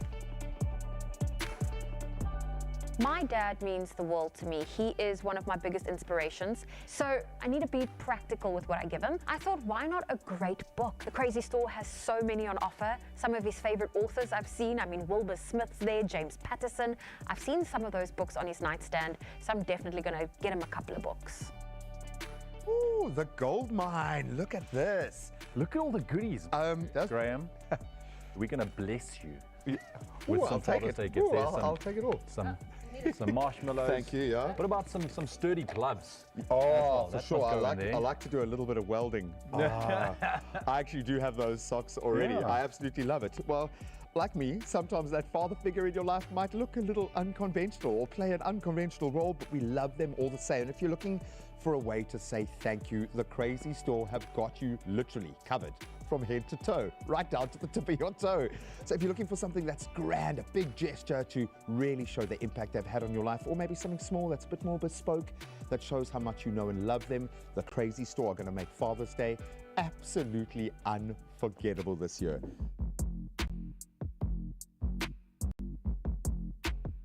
I have a very unconventional father model in my life, but you've obviously had an amazing example set for you with your dad. But as you try and distill that down to a roadmap on how to be the dad, what does that look like? What is fatherhood in relationship to your dad specifically? What does that look like?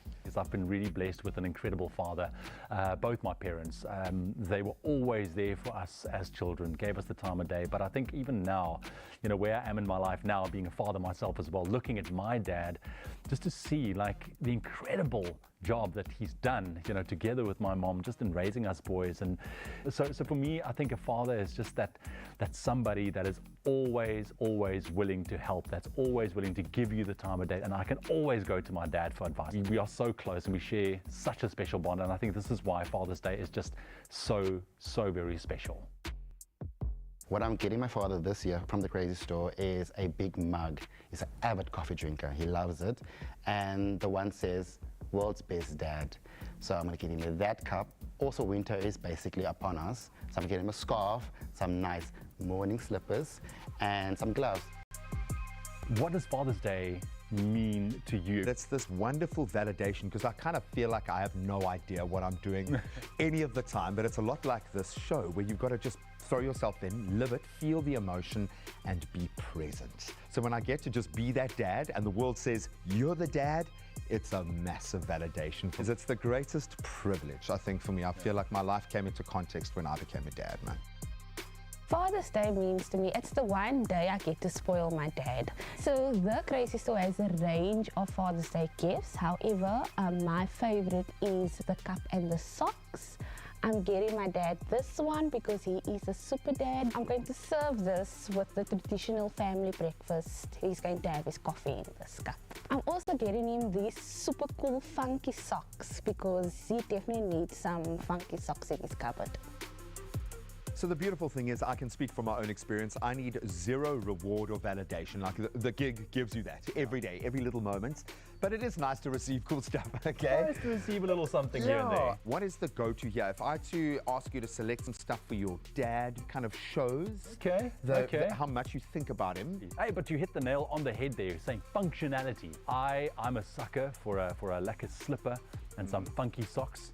Oh, we know this on the show, because I know that if my feet's warm, Doesn't matter how cold it is, I can still walk around in a t-shirt, which is fantastic. So some slippers is definitely something, and my dad and I, we're very similar with this. I mean, he loves his slippers. The funky socks, I want him to get into the whole funky socks vibe, because I mean, you know, he's always like, you know, boring. So Dad, come on, man, you can do some beautiful yellow ducks and some beanies as well, especially because now it's winter, it's cold out there. We do a lot of bike rides together, like motorbike, adventure biking, those kind of things. Breakfast runs when it's proper chilly. Yeah, exactly. So when you stop off early morning, you want to have a nice little beanie handy. To hide your helmet hair as well. Well, that's the one part. Exactly. The helmet hair is a big deal. But I mean, it gets cold. It gets really cold, especially if you're hiking into the mountains. It's nice to sit around a little fire with a beanie and, you know, something functional once again. So, I mean, these are all gifts that you cannot go wrong with. What about you? Buddy, well, I'm hoping to receive, and I'm going to say this directly to camera, I'm hoping to receive this Father's Day. Now, anything Bri related, it's my happy place, and I Bri in winter. And so for me, I would say something that the kids and I can enjoy together. I love the notion of these absolute king candy flaming mallows, barbecue marshmallows. They're not barbecue flavored, by the way. You just do them on the barbecue, okay? So you're going to get this as a gift, but you're not going to have a single one of them. No, I won't. Because the kids are going to eat all of them. Exactly, and I'm going to spend then the rest of the time figuring out ways that I can pick whatever I've dropped into the fire out with my welding gloves. I am notoriously bad. If you look at my arms, the burn marks all over me, that's all from the Bri. Yeah. These guys will certainly do the job, but there are so many amazing Bri, kind of cool, cute, quirky little things that can speak to the personality of the dad, and I think they know. I like your apron. Yeah, man. Anything Bri related, hell, even a cooked steak, I'd be quite happy. Oh, buddy, Father's Day is going to be lekker. It is. You're such a dad. You're such a dad. This Father's Day, make sure the gift, yes, speaks to your dad's personality, but make sure it's functional as well. Whether it's a beautiful book, some funky socks to style him up, or top-notch Bri equipment, the Crazy Store have got you and your pops completely covered. And even if it's just a small moment, like raising a cup and bringing a smile to his face every time he thinks about you, you have got the gift to speak to your dad's personality and make him smile every day. So show a little love and a lot of appreciation, and make sure you start at the Crazy Store. Oh, take me back. Take me back. These marshmallows are very dark. Do you like it like that? I think like a nice light toast. Oh, you got a barbecue them. Absolutely beautiful. I think we are sorted as dads. I can take a back seat now. Absolutely. And there were so many great ideas there. So please, you know, reward your dad. Get yourself into the Crazy Store. You know, open your mind, your imagination. Look at their traits and their characteristics and get them something special this Father's Day. Right. Whoever you are, whatever you need, you'll find great value for the whole family at the Crazy Store. So duck into a store near you and be surprised. Yes, this is what it's about, and we're going to continue the sentiment of celebrating our father figures with this next competition. Introducing new Panado Pediatric Syrup 5ml sachets. They're really convenient to pack and easy to use, so you're always prepared for pain and fever, anytime, anywhere. Oh yes, you know what time it is. Now, a father is a friend you can always rely on. And you can nominate your amazing dad for a special dose of care and the chance to win 2,000 Rand. Now, this morning, we have the blessed opportunity to announce our lucky winner. Ladies and gentlemen, put your hands together for... Beatrice Mashilo! Yes! I absolutely love this. And his daughter, Pussy Siwe, commented and said, "My dad is my superhero. As old as I am, my dad still comes and checks up on me. Being apart from him by provinces doesn't stop the daddy and daughter relationship. The frequent phone calls that will end the call by saying, 'I was just checking up on you. Daddy loves you.' He was the first to know about my pregnancy. I'm a daddy's girl, and we are so close and love one another genuinely. I love my dad so much, and I thank God for blessing me with him. Hashtag Panado SA and hashtag a dose of care." Well, we have his daughter on the line right now. Pussy Siwe, are you there? How are you doing? I'm well, thanks, and how are you? I'm so good, but even better after reading your message. That was incredible. I love hearing this. You guys have such an incredible relationship. Can you tell me more about your amazing dad and what he means to you? There's a lot I can say, but all I can say is my mom and dad separated when I was still young, but my dad made sure that he still maintains the relationship we had as father and daughter. they have always been there for me when I need him. Like during my pregnancy, I needed someone, and my dad was there for me. Oh, I absolutely love it. Us being apart from with provinces didn't stop the relationship. I mean, I'm 29 years of old. I'm 29 years of age, but a call from my dad melts my heart. I love my dad. I'm blessed to have him in my life. Busisiwe, thank you. That is so, so special. I can just hear the emotion as you repeat these words. I'm going to try and challenge you right now. I know this is hard because there's so much to say about your dad, just hearing right now, but is there a way that you could possibly describe your dad in 3 words? What would those 3 words be? Those words will definitely be family comes first. Okay, nice. Hello, you still there? Yes, I'm still there. Nice, I love that. Family definitely comes first, and I think your dad is a shining example of what I hope all dads out there can be like. Keep that relationship between the 2 of you. It's inspiring us, and it's giving us warm feels. So thank you for also taking a part in this competition. I am here for it, and congratulations once again. Yay! Thank you so much. Busisiwe, have an absolutely beautiful day. And there you have it, as simple as that. With all that our dads do for us, a dose of care is absolutely the perfect gift that we could give them for this Father's Day.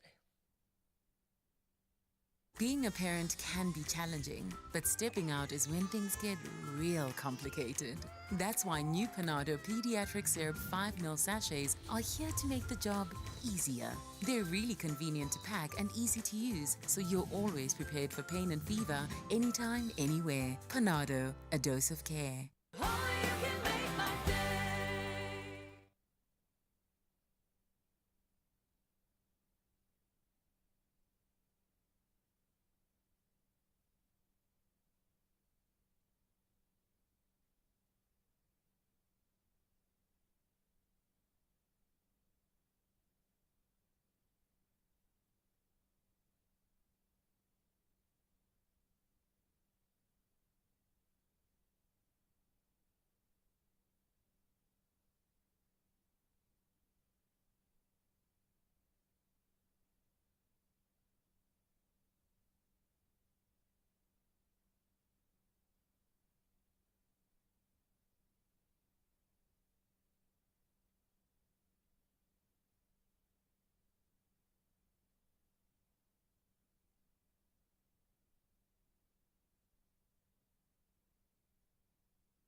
It's my feel-good breakfast show.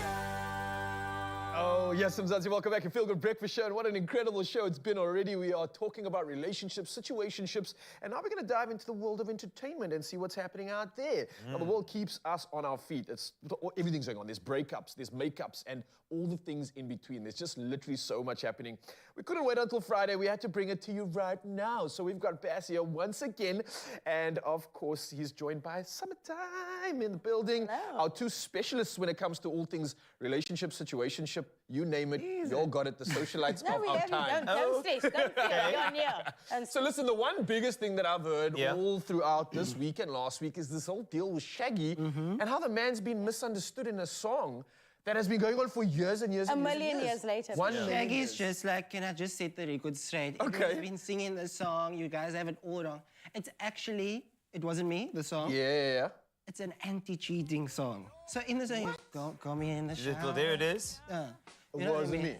I don't want to sing the lyrics. It wasn't me. But he's saying at the end of the song, there's a very vital part that nobody listens to. So he says there's a part in the record where it's a conversation between two people, and you have one guy, which is me at that point, giving that bad advice like, bro, how could you get caught? Then at the end, the guy says, I'm going to tell her that I'm sorry for the pain that I've caused. I've been listening to your reasoning. It makes no sense at all. Going to tell her that I'm sorry for the pain that I've caused. You might think that you're a player, but you're completely lost. But everybody ignores that and just sings, it wasn't me. I can be honest, I didn't know those lines were even in the song at You're all. going to go today and you're going to listen. I actually just caught red-handed. And I was like, Shaky's almost like reverse Uno card now. Like, this is what I meant actually a million years later, not what I meant. So should we be angry with him? He made us dance for the wrong reasons. Sing, man. That's fine. To be fair, we've danced to worse. Like, we don't really think about the lyrics. We're like, oh, this is a liquor number. Like WAP, for example. That's, yes. You don't have to sing the lyrics. Don't sing it. Don't sing it. Outcast Hey Ya as well, one of the saddest songs you'll ever hear. But we were like, oh, hey ya.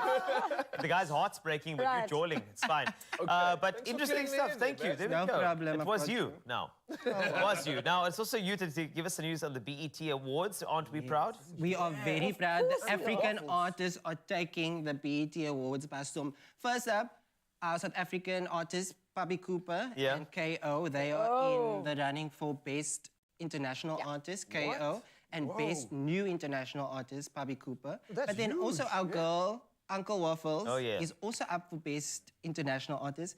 But I'm a bit sad because I always thought she was from South Africa, but she's from Swaziland. You know what? It's because the comes through here. But we can still take her. You know, Swaziland's must be us. Yes. You know what I'm Anything saying? landlocked is ours. You in, and we just Right. If you create on African soul, you belong to us. But they are taking the BETs. But so Burna Boy also is the most nominated African artist. I can imagine, of course. Of course. Okay. So let's hope they bring it home. Yes, they will bring it home. I have a good feeling about that. Now, things happening in the dating world as here we've we been go. chatting about all day. Let's bring it back here right now. Let's talk about the latest dating. Is it a scandal? Is it yet to be celebrated? Maybe it's a situationship and she doesn't know. Maybe Bull has been pocketed. You know what I'm saying? But it seems to be a trend. So we spoke about Al Pacino and his 29-year-old girlfriend, fiance. We're talking about right now. Let's. We're talking about Khalees and Bill Murray. So Bill Murray, we know from Ghostbusters. Ghostbusters. Who are you gonna Khalees call? also that milkshake song that she did a while back. Then she tried to come for Beyonce for sampling her song. Yeah, it didn't work out for her. That annoys me, but I'm gonna be honest. But anyway, so Khalees, 43 years old, Bill Murray, 72 years old, were rumored to be dating because Bill was seen at her show somewhere. Okay. Right? She then posted a bikini picture on holiday, and somebody's like, would you like to address this thing? And she's like, no, I would not. I wouldn't bother at all. No labels? Guys, Khalees is in a situation. Don't feel bad about your situation. I feel like he obviously rolled up in her backyard and then things just kind of... The milkshake brought him there. The milkshake brought him there. And now situation. And then he was like, so listen, Khalees, who are you going to call? Who are you going to call?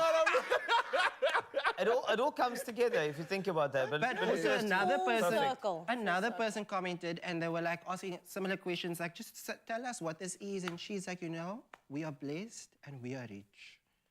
Is that it? And that's all that you need to know. You know, I actually don't have any other questions. That's a great answer right there. Okay. The milkshake sales are through. I'm happy for you. Those royalties are coming. Royalties do come from music offerings as well, which takes us to Kelly Clarkson, flash mobbing, which I believe people stopped doing in 2000. I'm not sure. Anyway, 1990. There we go. It's for the new album Chemistry. I love Kelly Clarkson. I think she's got a beautiful soul. I think she has a great show, but then things just started, hey? And look at this. If you look at the video, she's incredible. She's living her best life. She is taking her life back after her divorce. Post-divorce? Her new album Chemistry is coming out. So she just randomly went and surprised people and was like, you know what? Let me just sing my song, bless you with my vocals. Here you go. Thank you. Buy my album on 23rd of June. That's the best way. It's kind of like busking, though. Imagine locking up in your coffee shop, eh? Yeah. And it's not like your standard flash mob. I thought it was just going to be that like little dancing thing and everything. This is like a genuine, real moment of like a cappella. It's like feel-good vibes. But all those people are paid, Ralph. I was listening to the song and it's like, it's a vibe. It's going to be one of those songs that you just are like... And look here, everybody pretends like they don't. Look there, they pretend. They were paid to walk away as well. Come on, man. I thought that was just a natural, beautiful moment. No, they broke away there. That's what they did there. Sure.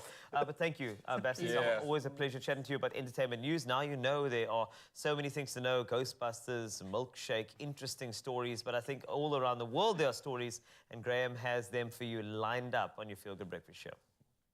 Oh, thank you so much, gang. 2 minutes before the top of the hour, we want to squeeze in as much as we can. Let's start with our national news first. And the Hawks have arrested 7 members of a suspected syndicate in Northwest who allegedly stole money from the Unemployment Insurance Fund. They include former workers from the Department of Labor in Mahikeng. Falcon's spokesperson in the Northwest, Henry Mamotome, says that they're facing 220 charges. That includes fraud, theft, and money laundering. The suspects will remain in custody up until the court appearance. Meanwhile, a 48-year-old police captain, Baile Mahoro, from Vryburg in the Northwest, has also been arrested for the alleged misuse of state funds. Now, President Cyril Ramaphosa says the South African economy is undergoing fundamental transformation, making it more competitive and inclusive, and also promoting growth. Now, in his weekly letter to South Africa, Ramaphosa mentioned several reform plans to bring about long-term structural change in network industries. These include sectors for electricity, telecommunications, water, ports, and railways, all essential for growth. Now, many of the structural reforms are rooted in legislative and regulatory changes. So have a look there, and he says they will have lasting and significant effects on people's lives and on the economy.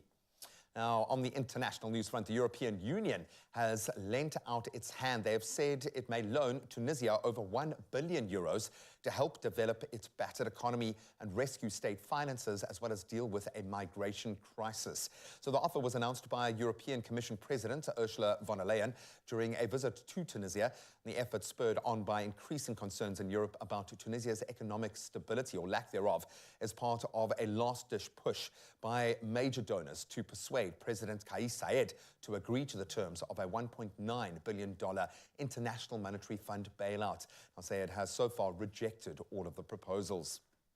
Now we focus on one particular European, a British citizen, in fact, who yesterday attempted to scale the world's 5th tallest building without ropes, up until South Korean authorities forced him to abandon his climb more than halfway up the 123-story Lotte World Tower in Seoul. Now, 24-year-old George King Thompson made his way up the landmark skyscraper for more than an hour as police and fire crews gathered below.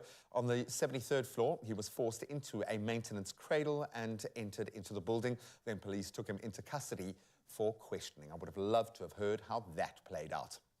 Now, let's return back to local soil. It's about comradeship and mutual encouragement, globally known as the Comrades Marathon.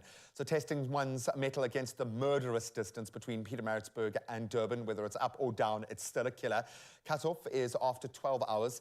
A huge Kingsmead crowd in Durban on Sunday watched spellbound as the last 2 runners to make it in, JP Snyman from Worcester and Sipiwe Dludla from Durban, battled to make it, with JP uttering some words of encouragement that clearly did the trick.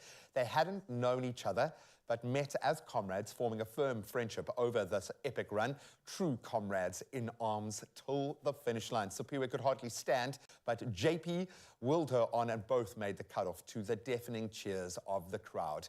That is what sport is all about, the power of the comrades. So well done to them and everyone who took on this massive challenge over the weekend. In fact, that's a great prelude to get into some of those sporting headlines.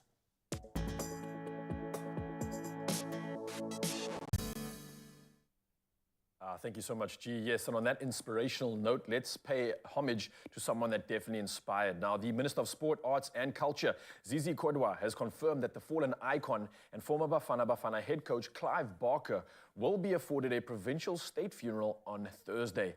Now, speaking to the media on Monday after visiting the home of the 1996 African Cup of Nations winning coach, Kodwa revealed that the KwaZulu-Natal provincial government will now take the process forward of organizing the state funeral. Now, Barker passed away at the age of 78 on Saturday after a long illness. Well, in our sporting headlines, we head over to cricket news, and Senuden Mutasamy was the hero for South Africa A on the first day of the first unofficial test against Sri Lanka. Now, the left-arm spinner ended with 7 wickets for 123 runs as SAA bowled out their Sri Lankan counterparts for 325 in 83 overs. Now, the Sri Lankan tail wagged significantly as Ramesh Mendy's batting at number 8 scored 78 runs. Now, South Africa are looking for a clean sweep on the tour after they won the ODI series 2-1. Well, carrying on with sporting action and diving into tennis news, Novak Djokovic, fresh from notching up a record-breaking 23rd Grand Slam title, moved back to the top of the ATP rankings, while Rafael Nadal dropped out of the top 100. Now, it was a 388th week as the world's #1 for the 36-year-old, who jumped 2 places in the standings after his French Open victory. Now, he beat Spanish rival Carlos Alcaraz, who had held the #1 spot until the French Open in the semi-final. Now, 14-time French Open winner Nadal, however, paid the price for his absence through his long-term hip injury, dropping 121 places to 136th in the rankings. Well, lastly, golfing news, and something that's definitely got a lot of South Africans celebrating. South African golfer Ashley Bouchai proved she is not a one-hit wonder after winning her first LPGA Tour title on US soil on Sunday, and this continuing her blistering form with a 4th title in less than 10 months. Now, the Johannesburg golfer began the final day at the LPGA Classic 3 shots behind leader Danny Holmqvist. Now, before seizing the lead with an early charge that included 4 birdies in the first 5 holes, the 34-year-old shot a consecutive 6 under par 65 and held off South Korea's Hyo Joo Kim for a one-shot victory and claim the 4.8 million rand prize money. Incredible stuff indeed. It's time to carry on with the rest of the headlines, and here's Carl with the latest when it comes to traffic.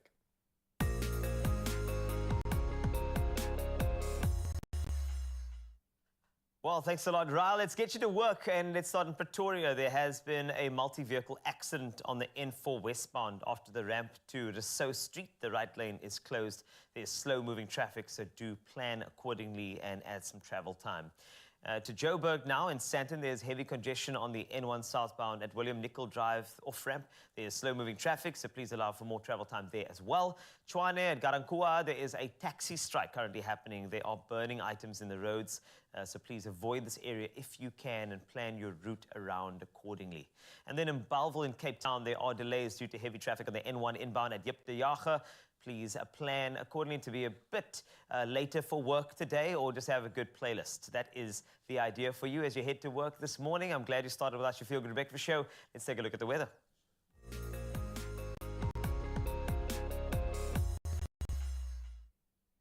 Now, the SA Weather Service has again issued yellow level 2 warnings for damaging winds and waves, resulting in difficulty in navigation at sea, expected between Saldanha Bay and Cape Agulhas. Between Cape Agulhas and Mazeppa Bay, ports and harbours could be disrupted, and vessels may be at risk of taking on water and capsizing. A yellow level 1 warning for damaging winds, resulting in problems for high-sided vehicles on level routes such as the N1 highway in Cape Town. Meanwhile, a series of cold fronts will move into the Western and Northern Cape during the rest of the week, with windy conditions accompanying the cold and wet weather. So, of course, do stay warm and stay with us here in Expresso. Talking about warm, let's take a look at those temperatures a little bit more closely. Polokwane is 6, rising to 21 today. Bombela, you've got 10 on the cards. You jumped to 28. Pretoria, 6 to 18 today. And then Johannesburg, 5, rising to 15. Let's head on over to Mai King. You started just 1 degree Celsius, but you thaw out to 18. Klerksdorp, you max out at 16 from a low of 1. Kimberley, it's 1 to 14 for you today. And Bloem, -2 to up to 13 degrees Celsius. Richards Bay, let's take a look at you. 12 to 23 today. Pietermaritzburg, 7 to 21. Durban, 14 to 23. And then Mthatha, 9, rising to 20 degrees Celsius. East London, some rain for you today. 15 is your low to a high of 21. At Cradock, 7 to 16 degrees Celsius. Gqeberha, you've got 13 to 17. And then George, 13 at 90 degrees Celsius. Some rain expected in your area. Cape Town, you are raining already. 14 to 17. It's going to persist today and throughout the week. Worcester, 11 to 14. Also some rain. Sutherland, 4 to just 7. And then Uppington, 5, rising to 17 degrees Celsius. Of course, there are some beautiful temperatures and, of course, some sunrise views to take a look at. So just take a look at these. I want to take you through them, and starting with you, Ronnie, from GQ, heading to the beach to dip her toes in the beautiful, cool water.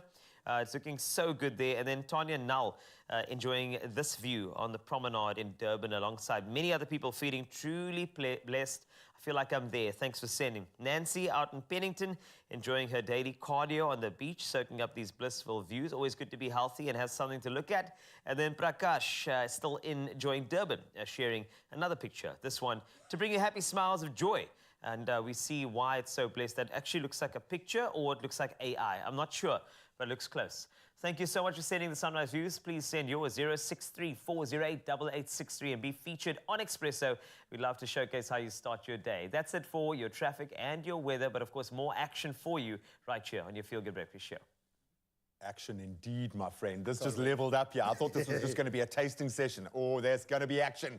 If you're edging, just there on the verge of giving dark chocolate a try, come and join us as we enjoy a game of trying something new for the first time with Lint Excellence. We know we are going to really enjoy this process. We have got the finest grade cocoa, the highest quality ingredients, and obviously we know that these are very rich, beautiful, elegant flavors and textures. The nuance is insane. We've pretty much tasted everything. I'm going to get Carl to come in here. Get in here, brother. Be in the middle of you two Yeah, corners, of man. course, Okay. friend, you Right, can. what are we doing?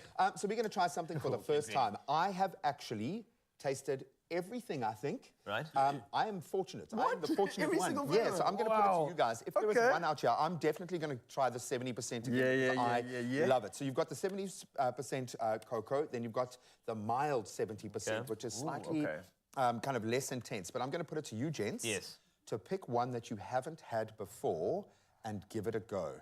Okay, I mean, can I just talk about the fact that there's so many options? I Wow. know, buddy. When I said see it in front of nuanced, you, yeah. I mean, your flavor palette profile, you really can go there with this. I mean, an 85% dark chocolate. The real.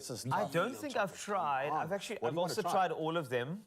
I know But some- I haven't tried mango and almond. Go for I it. literally haven't tried it as well. So Okay, well, let's try it I together. have to try this one. Open it up for us. Let's There. do it. Let's see how You've this tried them all, goes. right, G? I have tried them all. Is it Favorite? bad? Can you it's say? difficult. Yeah, orange intense. Always. Here's mine. That's my confirmation bias. Yeah, that also is a win because it gives you a little bit of head glow. That's it. That's Just a little bit of head glow. It kind of makes me feel like when I have that, it's like my metabolism starting. It's like I'm getting healthier as I'm eating it. You know what I mean? Like eating up. Antioxidants. All right, so here we are, That was people. lovely. You're just being very delicate and sweet with I that. know. You are. I think we're all going to actually taste this because you. Thank you. Gee, I know you can't resist. you. You can grab one as well. I'm lying when I say I can't remember what this tastes like. I'm going to have to taste it again. Oh, this is good. Cheers. Cheers, gentlemen. Let's dig in. Okay. Okay. I'm picturing so many things for this. This is going to be so good with... Are you getting like real pieces of? Yeah. Is that actual?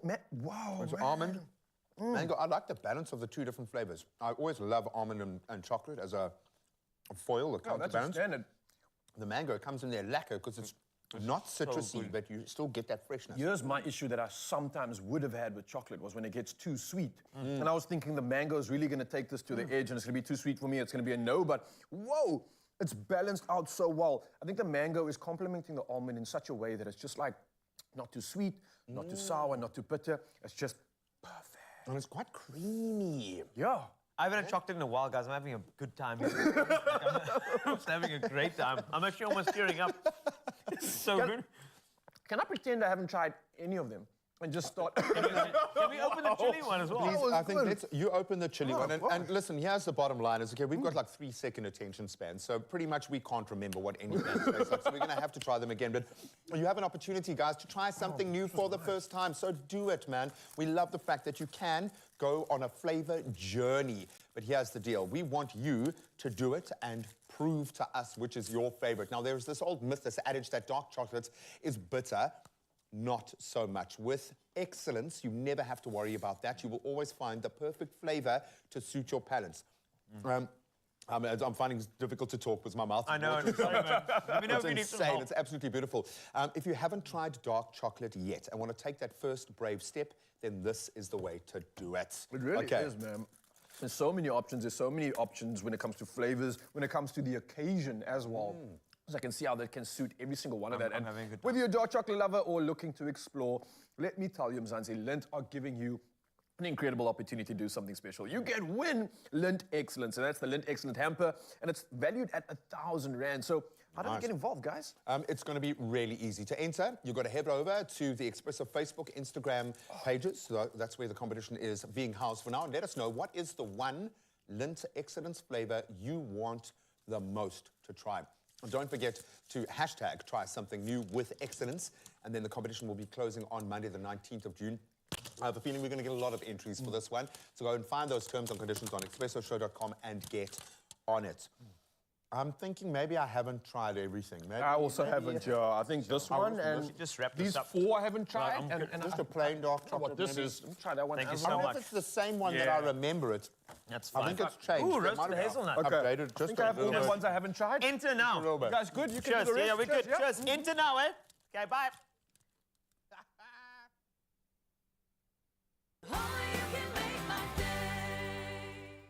Before Batman or Superman, our dads are our first superheroes. And if you think you have the best dad in town, then how better to show it than by giving him a chance to win a 2,000 Rand Dose of Care cash prize, courtesy of Panado SA. Each Monday through Friday from the 12th to the 23rd of June, to stand a chance of winning him one of these 10 daily giveaways, enter by replying to the competition post that is posted on the Expresso Facebook page, Expresso Instagram page, or the Expresso Twitter page during the competition period. Remember to use the hashtag Panado SA and hashtag A Dose of Care in your answer. T's and C's apply.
Bespoke.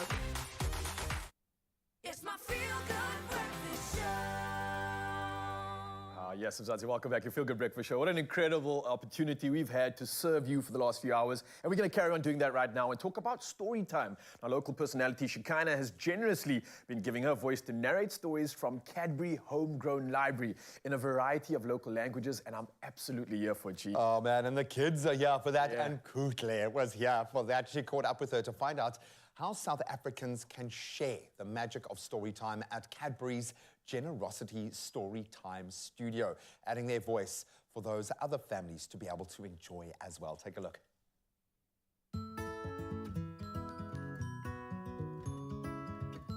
Now, if you love listening to Shekinah like we do, you have come to the perfect place.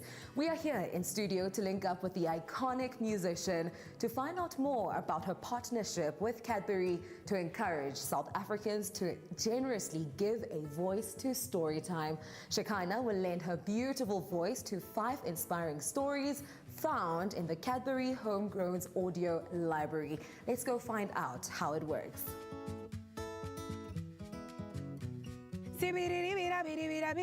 I'm real friend, I can be yours. Granny gently lifts up the bug and holds it to her shoulder. Chirp, chirp, would you like to hold it? Millie Pigs. Oh my goodness gracious me. Hi, boo. Oh my gosh, give me just one second. Oh my goodness. Hello.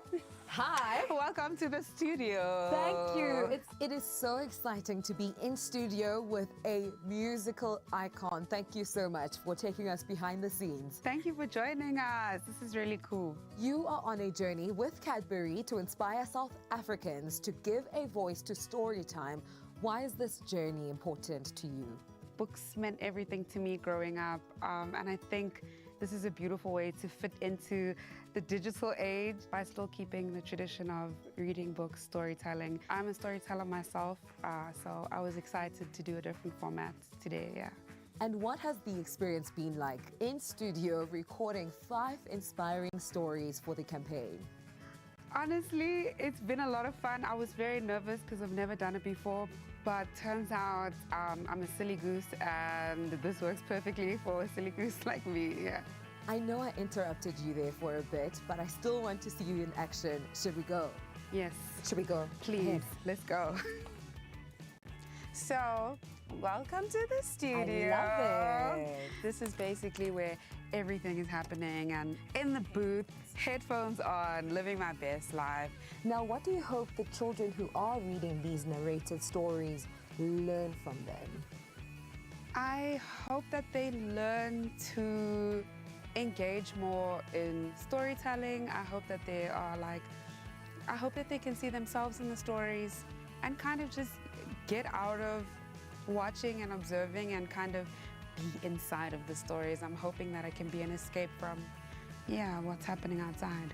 Do you mind showing me a thing or two about narrating a story? This is my first time, so let me show you. But I think the main thing is just have fun. So let's have a look and have some fun. Let's go.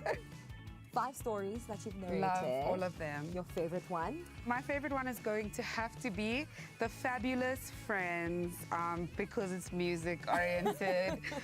What you do to get into it is essentially, I think the most important thing is having a smile on your face, because you can hear that when you sing into the mic, when you speak into the mic. We start basically with the title, so we give it The Fabulous Friends. The Fabulous Friends. By Lisa Abadir, illustrated by Frank Luna. But you make it sound so easy. It's actually not that easy. No, isn't it? No. Oh my goodness. Okay, I think I just love being a kid and making funny voices all the time. So basically there's 2 voices. You play a character and you also narrate at the same time. And in this book, we're speaking to B, and B is inside and it's very hot. So she says, "Summer's too hot." And because she's a little girl, we inflict the voice just so it's a little bit squeaky. So, "Summer's too hot," complained B, looking out the kitchen window. And then, I don't know, somehow you go into a narrator's voice. Oh, my Listen, this is my first time. I just had fun with it and I seem to have, so.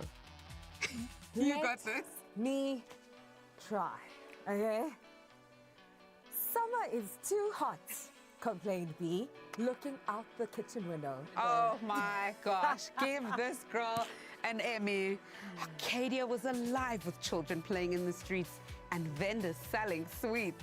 I closed my eyes for a second and I instantly went to Arcadia. Literally.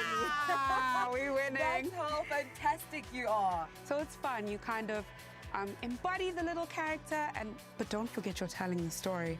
And remember to set the scene because they can't see anything, they're just listening. You know what? You are so incredible, and I think you. that your partnership with Cadbury is perfect. Thank you. Now you too can also generously give a voice to Storytime to Cadbury's homegrown audio library. All you have to do is simply grab your favorite Cadbury Dairy Milk and your loved ones, then visit cadbury.co.za, select your favorite story in your home language to get started. Or you can visit a Cadbury Generosity Storytime studio near you to add your voice to the homegrown library for others to enjoy. Oh my word. Yes. Can that be my only job? Just How read cool is kids' that? stories every day. I don't think people realize the difference it makes. We are talking about literacy. It's one of the base skills that a young person needs to be successful as an adult. And it's missing. It is missing. Yeah, but this is amazing, But we're man. finally putting the gaps together, filling in the pieces. So I'm so grateful for this. Brilliant. Shekinah, thank you for lending your voice to this incredible cause. And someone that's actually going to lend their voice to us right now is standing by. Check him out. Now you can generously give a voice to Storytime. Visit our library of homegrown audio stories at cadbury.co.za. I have another story time for you. Once upon a time, there was a singer, songwriter, producer, and multi-instrumentalist named David Watkins. Now, David Watkins came from a musical family and also from an incredible high school that some Expresso presenters went to as well, given the fact that he's so talented and he's here for you. So, David Watkins, besides the incredible high school and the fact that you come from talent in that particular way, tell me about this No Other Love, of course, this whole project itself. You've been working so hard to bring in instrumentalism and not sort of lean too much on pop and synths and that type of produced stuff, which I love about your music, is that you don't forget your trusty instruments, which is great. Is that a deliberate thing? It's not deliberate. It's just I've always played instruments, and that started at high school. I don't know if you've Absolutely. brought up No, you the had high a couple school of yet. awards at high school. I remember. Yeah. But I love playing live. Okay. So I always wanted to bring an element of it is pop music, but bring the trumpet, which is quite unique. Yes. Bring the piano. Bring the dance moves. Whoa! What was that now? I don't know, I don't know. You I'm did a little surprised myself. move there. That I is don't great, though. Clearly, you went to the right high school. Anyway, so tell me, with regard to that, I mean, you could get a producer to put this. You can get stock of trumpet. You can stock of piano, but you are deliberate in actually making sure that is. It's a real moment where you put it into these songs, and that's what I appreciate about the fact that your instrumentalism is very true. Thank you. You're not just saying that because it's a thing that you did when you were at school and won awards for. It's actually something that's really part of your music, and that's why it's special. So, No Other Love. No Other Love. I know that Graham asked you a little earlier if you are in love and that sort of thing, and you were mentioning your wife. But is there anything else that really is fueling this album? I think I love, because I travel a lot and I see a lot of people and meet, and I love all those interactions. And I feel like, I don't know if it's maybe the last couple of years coming out of, seeing the world again, seeing love, meeting people. I found so much joy just watching other people. Yeah. And some of my songs are a reflection of myself, but some of the songs are a reflection of other people or moments that I see. Maybe I'm just in the airport and I see a really sweet moment or things like that. So, it's not one thing in particular, though if you ask my wife, I would say yes. It's the wife. It's all you. Okay, cool. Fantastic. Well done. You're not going to be on the couch today. Okay, let's perform. Are you going to do dance moves for No Other Love that you're about to do now? We'll see. Okay, I'm excited. Well, if you want to Keep hear tuned. this, David Watkins, live in the Feel Good Breakfast Show, this is No Other Love.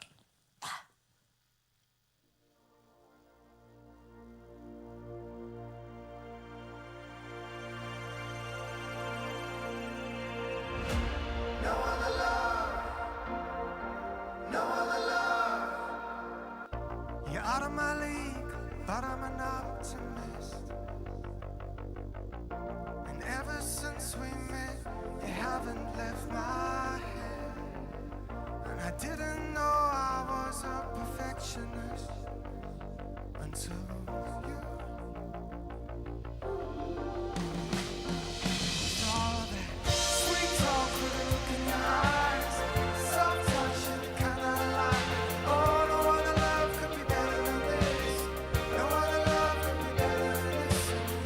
Get close and you go for the kiss.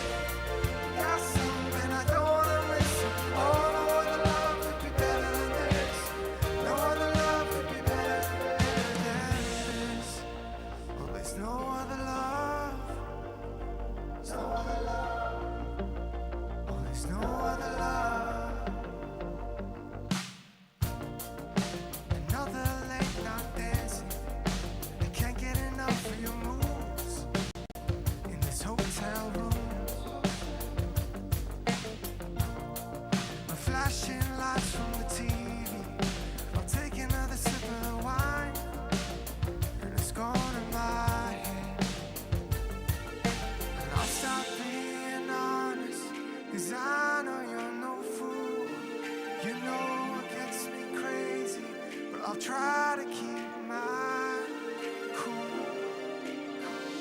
All of your sweet talk with a look in your eyes, soft touch, the kind I like.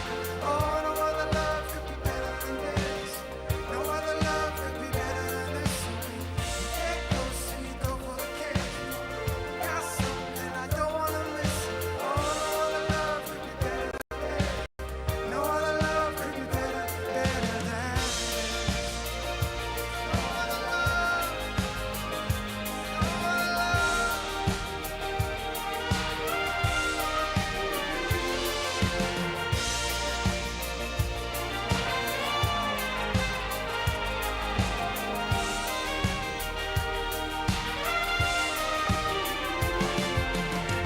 Sweet talk with a look in your eyes, soft touch, you're the kind I like. But oh, no other love could be better than this. No other love could be better than this. And we get closer, you go for the kiss. You got something I don't wanna miss. And oh, no other love could be better than this. No other love could be better than this. David Watkins! David Watkins! That was an amazing performance. And I mean, if you want more of that, I want you to stream his music very, very soon. In fact, do it right now. He's got one more performance coming up for you on your Feel Good Breakfast Show. I suggest you stay right there. It's amazing.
It's my Feel Good Breakfast Show.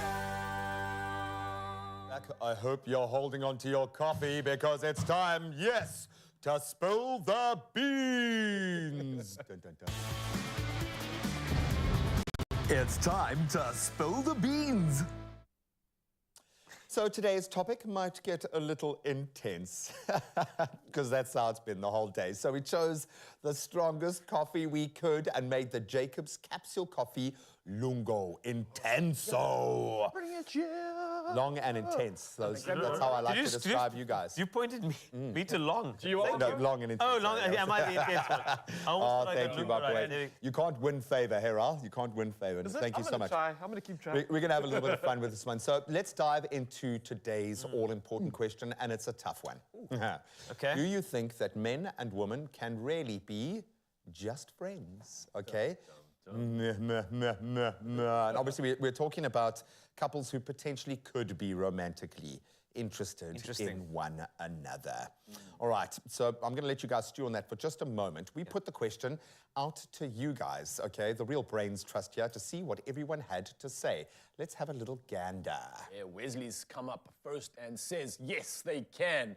Just because the genders are different does not mean there has to be an opportunity for making a movie. Women can make great friends, and in some cases are such good friends that you can't even see them in that light. And dating would complicate things terribly.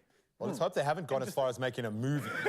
Okay, just make a move first. We've seen how that I realized there wasn't a movie. wrong, No, dude, but it kind of works, right? It kind of works.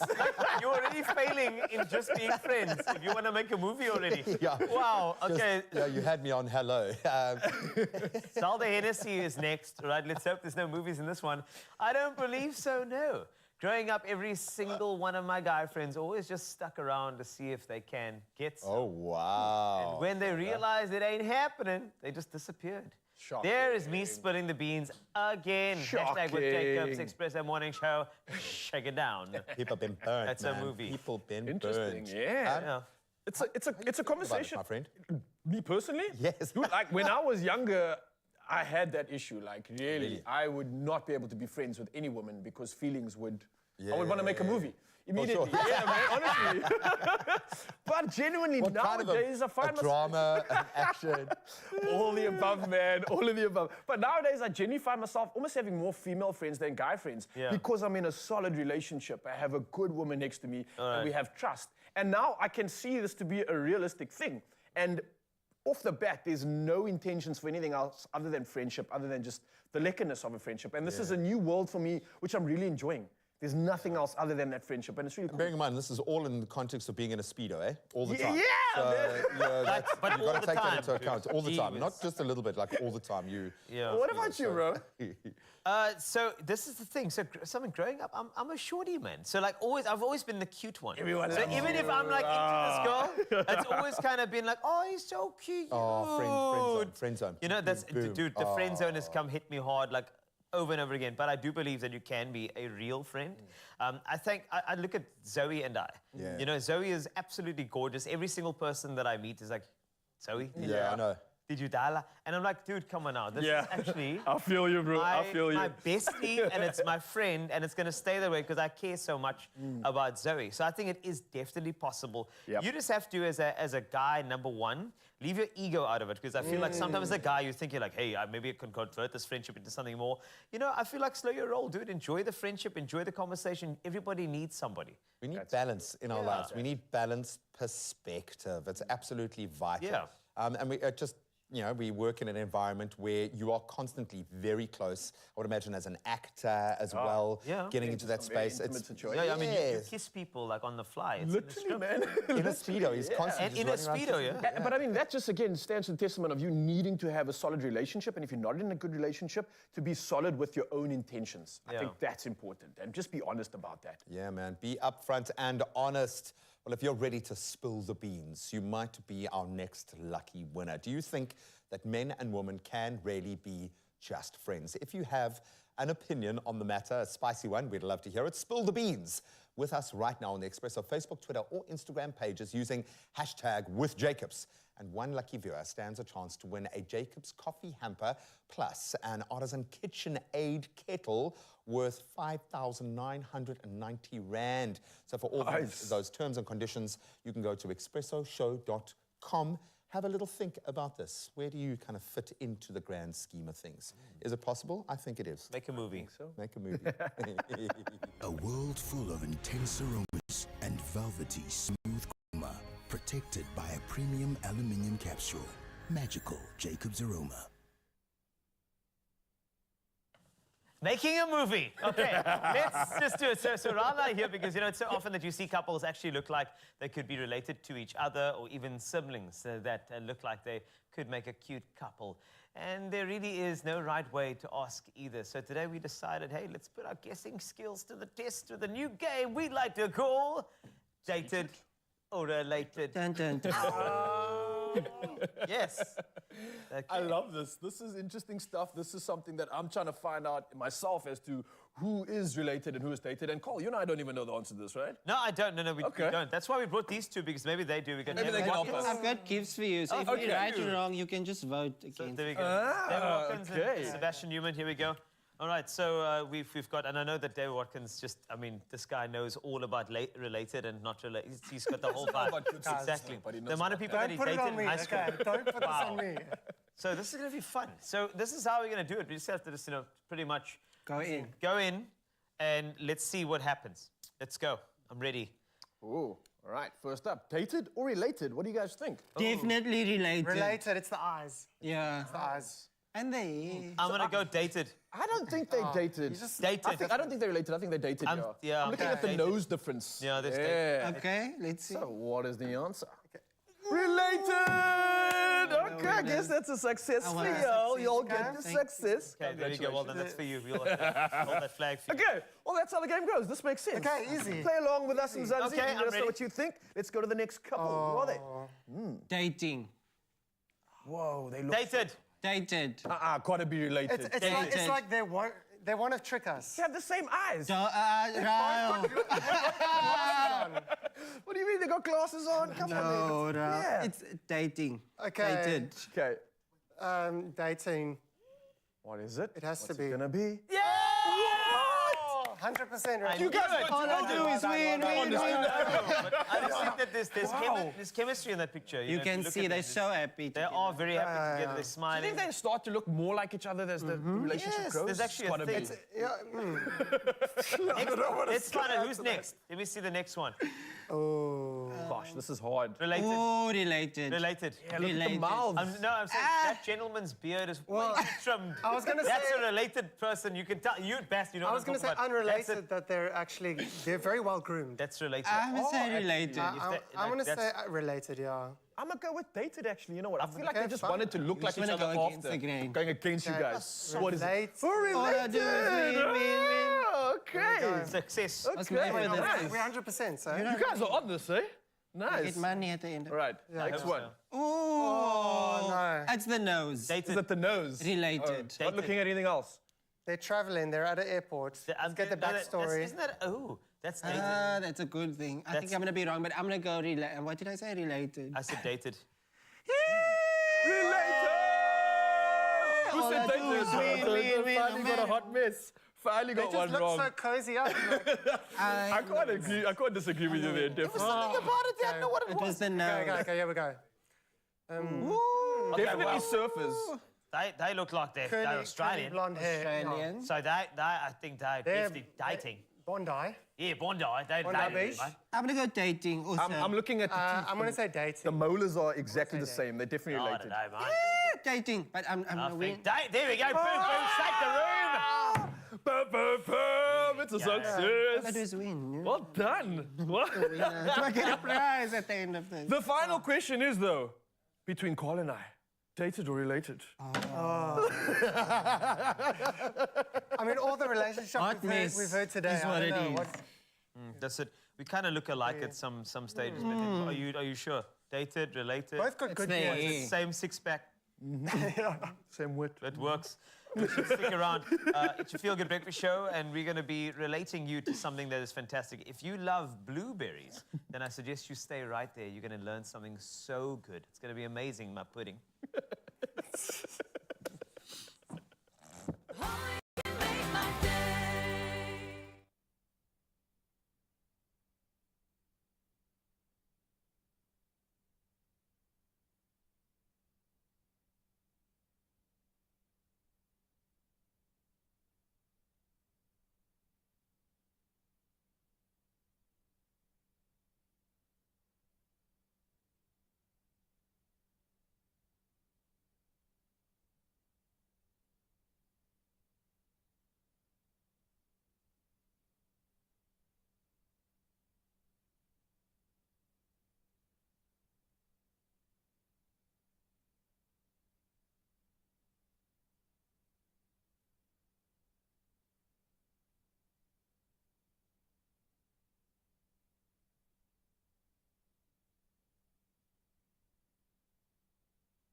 It's my feel-good breakfast show. Oh, welcome back, you beauties. You can see by the size of my smile how happy I am to welcome our next guest into our kitchen. Chef and author, Zanele van Zyl. She joins us ahead of the first episode of the Tastemaster SA Season 4, airing tonight. It's big. And we're going to make a hearty blueberry pudding as a winter dessert, which I love, Zanele. You came to slay, girl. You look amazing. I almost want to make you take this apron off just so you can let this outfit live. You are awesome. In every sense, you're awesome. Thank you. Thanks for being here. Okay, so I know we've got a lot to talk about and we've got to catch up, but we also need to cook. So let's start the process and then I'm gonna get into your Tastemaster journey. But where do we begin with this gorgeous, very hearty blueberry tart? I'm just an easy girl. I like simple recipes. I like straightforward recipes. So this is very simple. We've got 2 eggs, we've got yogurt, we've got cooking oil, vanilla essence, and sugar, and of course the blueberries and the baking powder. Of course, we need a raising agent. That's really so let's go straight into I love it. it. Okay. Start whisking my eggs. Okay. Shall I use the electric? If you're lazy, or if you want to use your muscles. Wow. Okay. Gee whiz. Okay. I'll do it, and you get me. Just whisk it until it's pale. How's that? Perfect. You are getting it right. You are working those muscles. You'd swear I'd worked with amazing chefs before or something like that, you know? Okay, add in sugar. Nice. What I like about this, it feels like a nice stock standard. From here, you can kind of go in a lot of different directions. True, it is. Okay. I'm actually enjoying this. I'm like teaching you how to bake. Yeah, exactly. You know? And you know what I'm going to do is I'm going to pass all of this off as my own intellectual property with the next chef. And they're going to be like, wow, you can do this. We need the vanilla essence just to kill the ice smell. Okay. And again, and some cooking oil. A nice neutral base, which is obviously going to come alive with beautiful flavor burst berries there. Okay, and now the secret ingredient, our Parmalat, and we're going for the smooth plain yogurt. Plain yogurt, yes. Okay, so it's 2.5 cups. Yes, you're going to flavor it with the blueberries. Oh, I love that. So you do want quite a neutral base, so you don't want anything Very to compete. neutral. I don't want anything to compete with our blueberries because the whole idea is to make it a flavored blueberry. I think I'm already feeling this texture of this tart is going to be absolutely amazing. Yes, and what I like about this, when the blueberries, when they start baking, start oozing out that purple color. I love it. Oh, they caramelize, so those can start going in. So I'm going to take this opportunity because obviously you have an opportunity yourself to kind of help guide other foodies on their journey like you've gone on yours. And the Tastemaster seems to be this life hack where foodies get an opportunity to fast forward their life. What has been that process? What's that been like being a guest judge on the season? How have you enjoyed getting into that kind of the cold face? It is so heartwarming to see how people are excited about the food industry, how excited and how much they're willing to learn about cooking, about baking, about you know what. So it's very exciting to see that the culinary industry is really growing. So I love it. And thank you for you painting that picture, because I think there are so many talented foodies in South Africa. We've got so many influences here that blend beautifully. Yes. There's a bit of traditional, there's some very modern, there's a little bit of French, there's a lot of African, and we absolutely love that melting pot. You seem to have cracked a code. Yeah.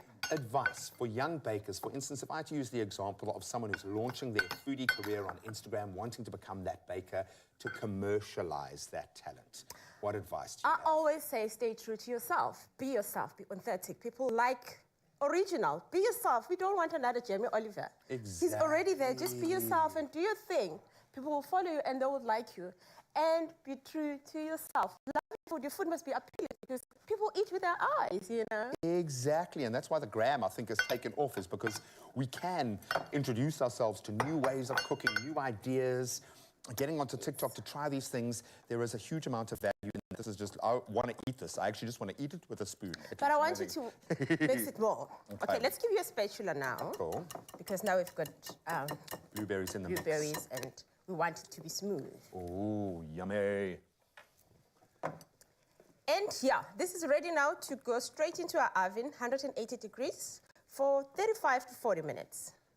Oh, I love it. And it's already tasting amazing. I know, and look, Zozo isn't here today, but she's our batter queen. So we normally would like have a little bit of extra for her, but we'll keep Likes a little licking extra. the bowl. Oh, she absolutely loves it. Now, look, I do my only baking I do with my kids, which is, it's like an experience, but I love the fact that they become then invested in the outcome. So they learn patience and that enjoyment when they get to taste something that they've had a hand in making. Right. It's so lovely. Okay. Just but it gonna does get messy. put some few on. So we have that beautiful color. Oh, there we go. And then there you have it. And I like this. I like this for winter because it's still quite light and fresh, but there is something a bit more hearty and wholesome about it. Absolutely beautiful. You can have it with your custard, with your ice cream. Or you can just have it as is. As is, and you can have more and more and more because it's not overly indulgent. And we've finished off one of those with a little bit of berry coulis as well, just to take that freshness to another level. Why should people watch The Taste Master tonight? Why do you think the show is just a must-have? Well, it's a very interesting show. You see people pouring their hearts in it.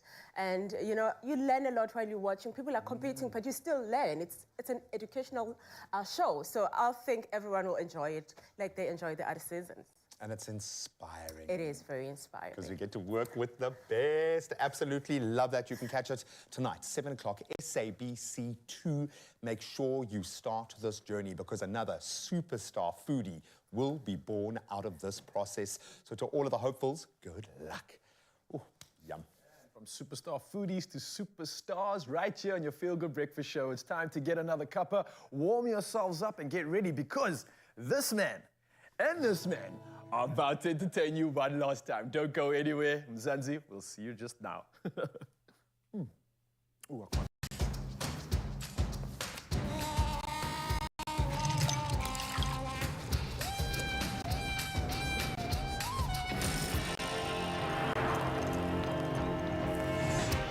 Making an iced cappuccino with thick creamy froth is now impressively easy. Jacobs.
It's my Feel Good Breakfast Show.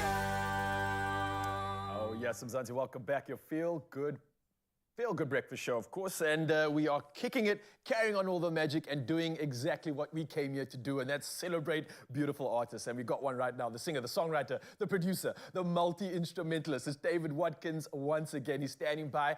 And Van is still on the drums too, and they're about to serve us out. But before you do that, bro, you got this album out. Everybody's hyped. Everybody's excited about it. I believe you're going to be touring the mother city. Yes. Oh, yeah. So where can we find you? What's happening? Where's it going down? This Thursday at Cafe Roo in Noordhoek.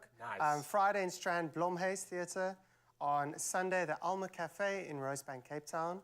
And then the following week, I go to Joburg, Bioscope, and Railways Cafe. Nice. So Cape Town and Joburg, Busy. you've got a weekend full of entertainment coming your way. On top of that, dude, there's so much that I've seen from you, apart from the fact that you come from an okay school.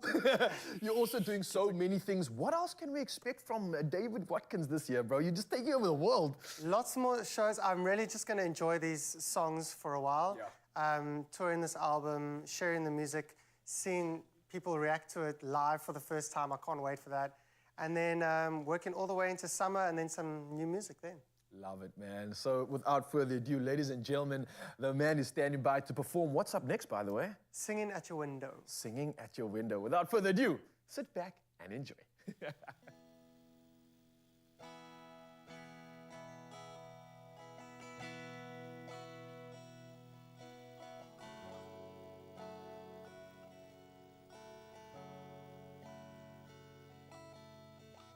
You stepped out for a cigarette, a black dress that I can't forget, and just a moment, call it fate. Started with a conversation, but I got lost in the constellations forming in the shine of your eyes. I know it's only been a day and I got a lot more to say, so I'm singing at your window, and I'm making a scene, 'cause you've got a beauty that I've never seen. And Cupid's got an arrow, and it's aimed at me, aimed at me. Took a drive out of the city, head to the coast where the beach is pretty, and feels like I've known you for years. Spent the night spotting shooting stars, and played my songs on a cheap guitar, and your cheeks go red with a smile on your face. I know I never felt this way, and I got a lot more to say. So I'm singing at your window, and I'm making a scene, 'cause you've got a beauty that I've never seen. And Cupid's got an arrow, and it's aimed at me, aimed at me. So go on, let your arrow fly. So go on, let your arrow fly. So go on, let your arrow fly.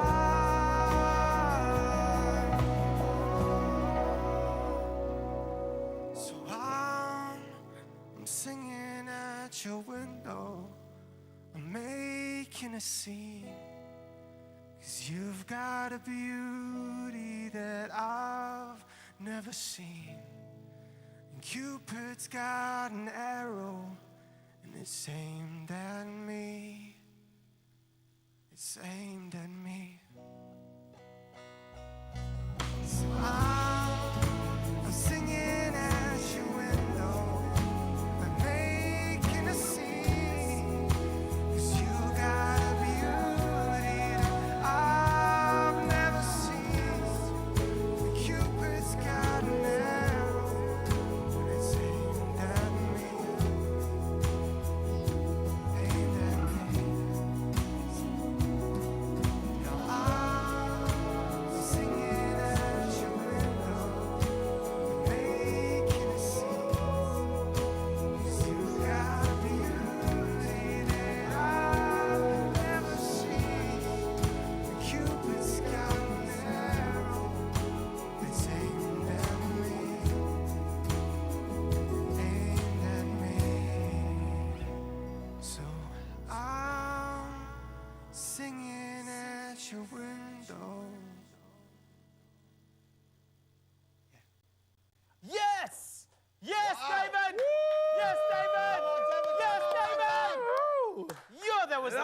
amazing. The guy must have gone to an amazing high school. Look at that, so much talent. Is he a musical genius? He's a genius. Is he a genius? I is a kind of get a feeling he was playing it down a little bit today. Okay, Yeah. but you see him perform. Vanna, you're also amazing, bro. You're also don't say it like that. Take don't a say it bow, like yeah. that. You guys are absolutely amazing. Thank you so much for adding kind of an emotional thread to what's been quite an emotional show today, man. If you found it tricky dealing with any of our relationship topics today, I'm glad that you went through that process with us, because that's what it's about. So hopefully you found some advice. How are you guys feeling after processing all of this today? Good, man. I'm feeling like I can enter a relationship and a situationship with more education and more gusto. I'm proud. But no movies, Raul, no movies. No movies. Yeah, no, yeah, we're making movies. So we're entering an educationship. Because we got so much information. I'm here for that. I'm here That's for it. that. Yeah, but I love the fact that we can talk about these topics, and I mean, we're going to continue because it matters to you, so it matters to us, so we're going to continue that. So, but it's great to be in a situationship with you. Thanks for supporting us in the Feel Good Breakfast Show. That's great. Oh, the best part. Best part, we get to wake up tomorrow morning and do it all again. We are here for you tomorrow. Have an amazing and empowered and educated day. Go and make a movie. We'll see you tomorrow. We love you guys. Adios.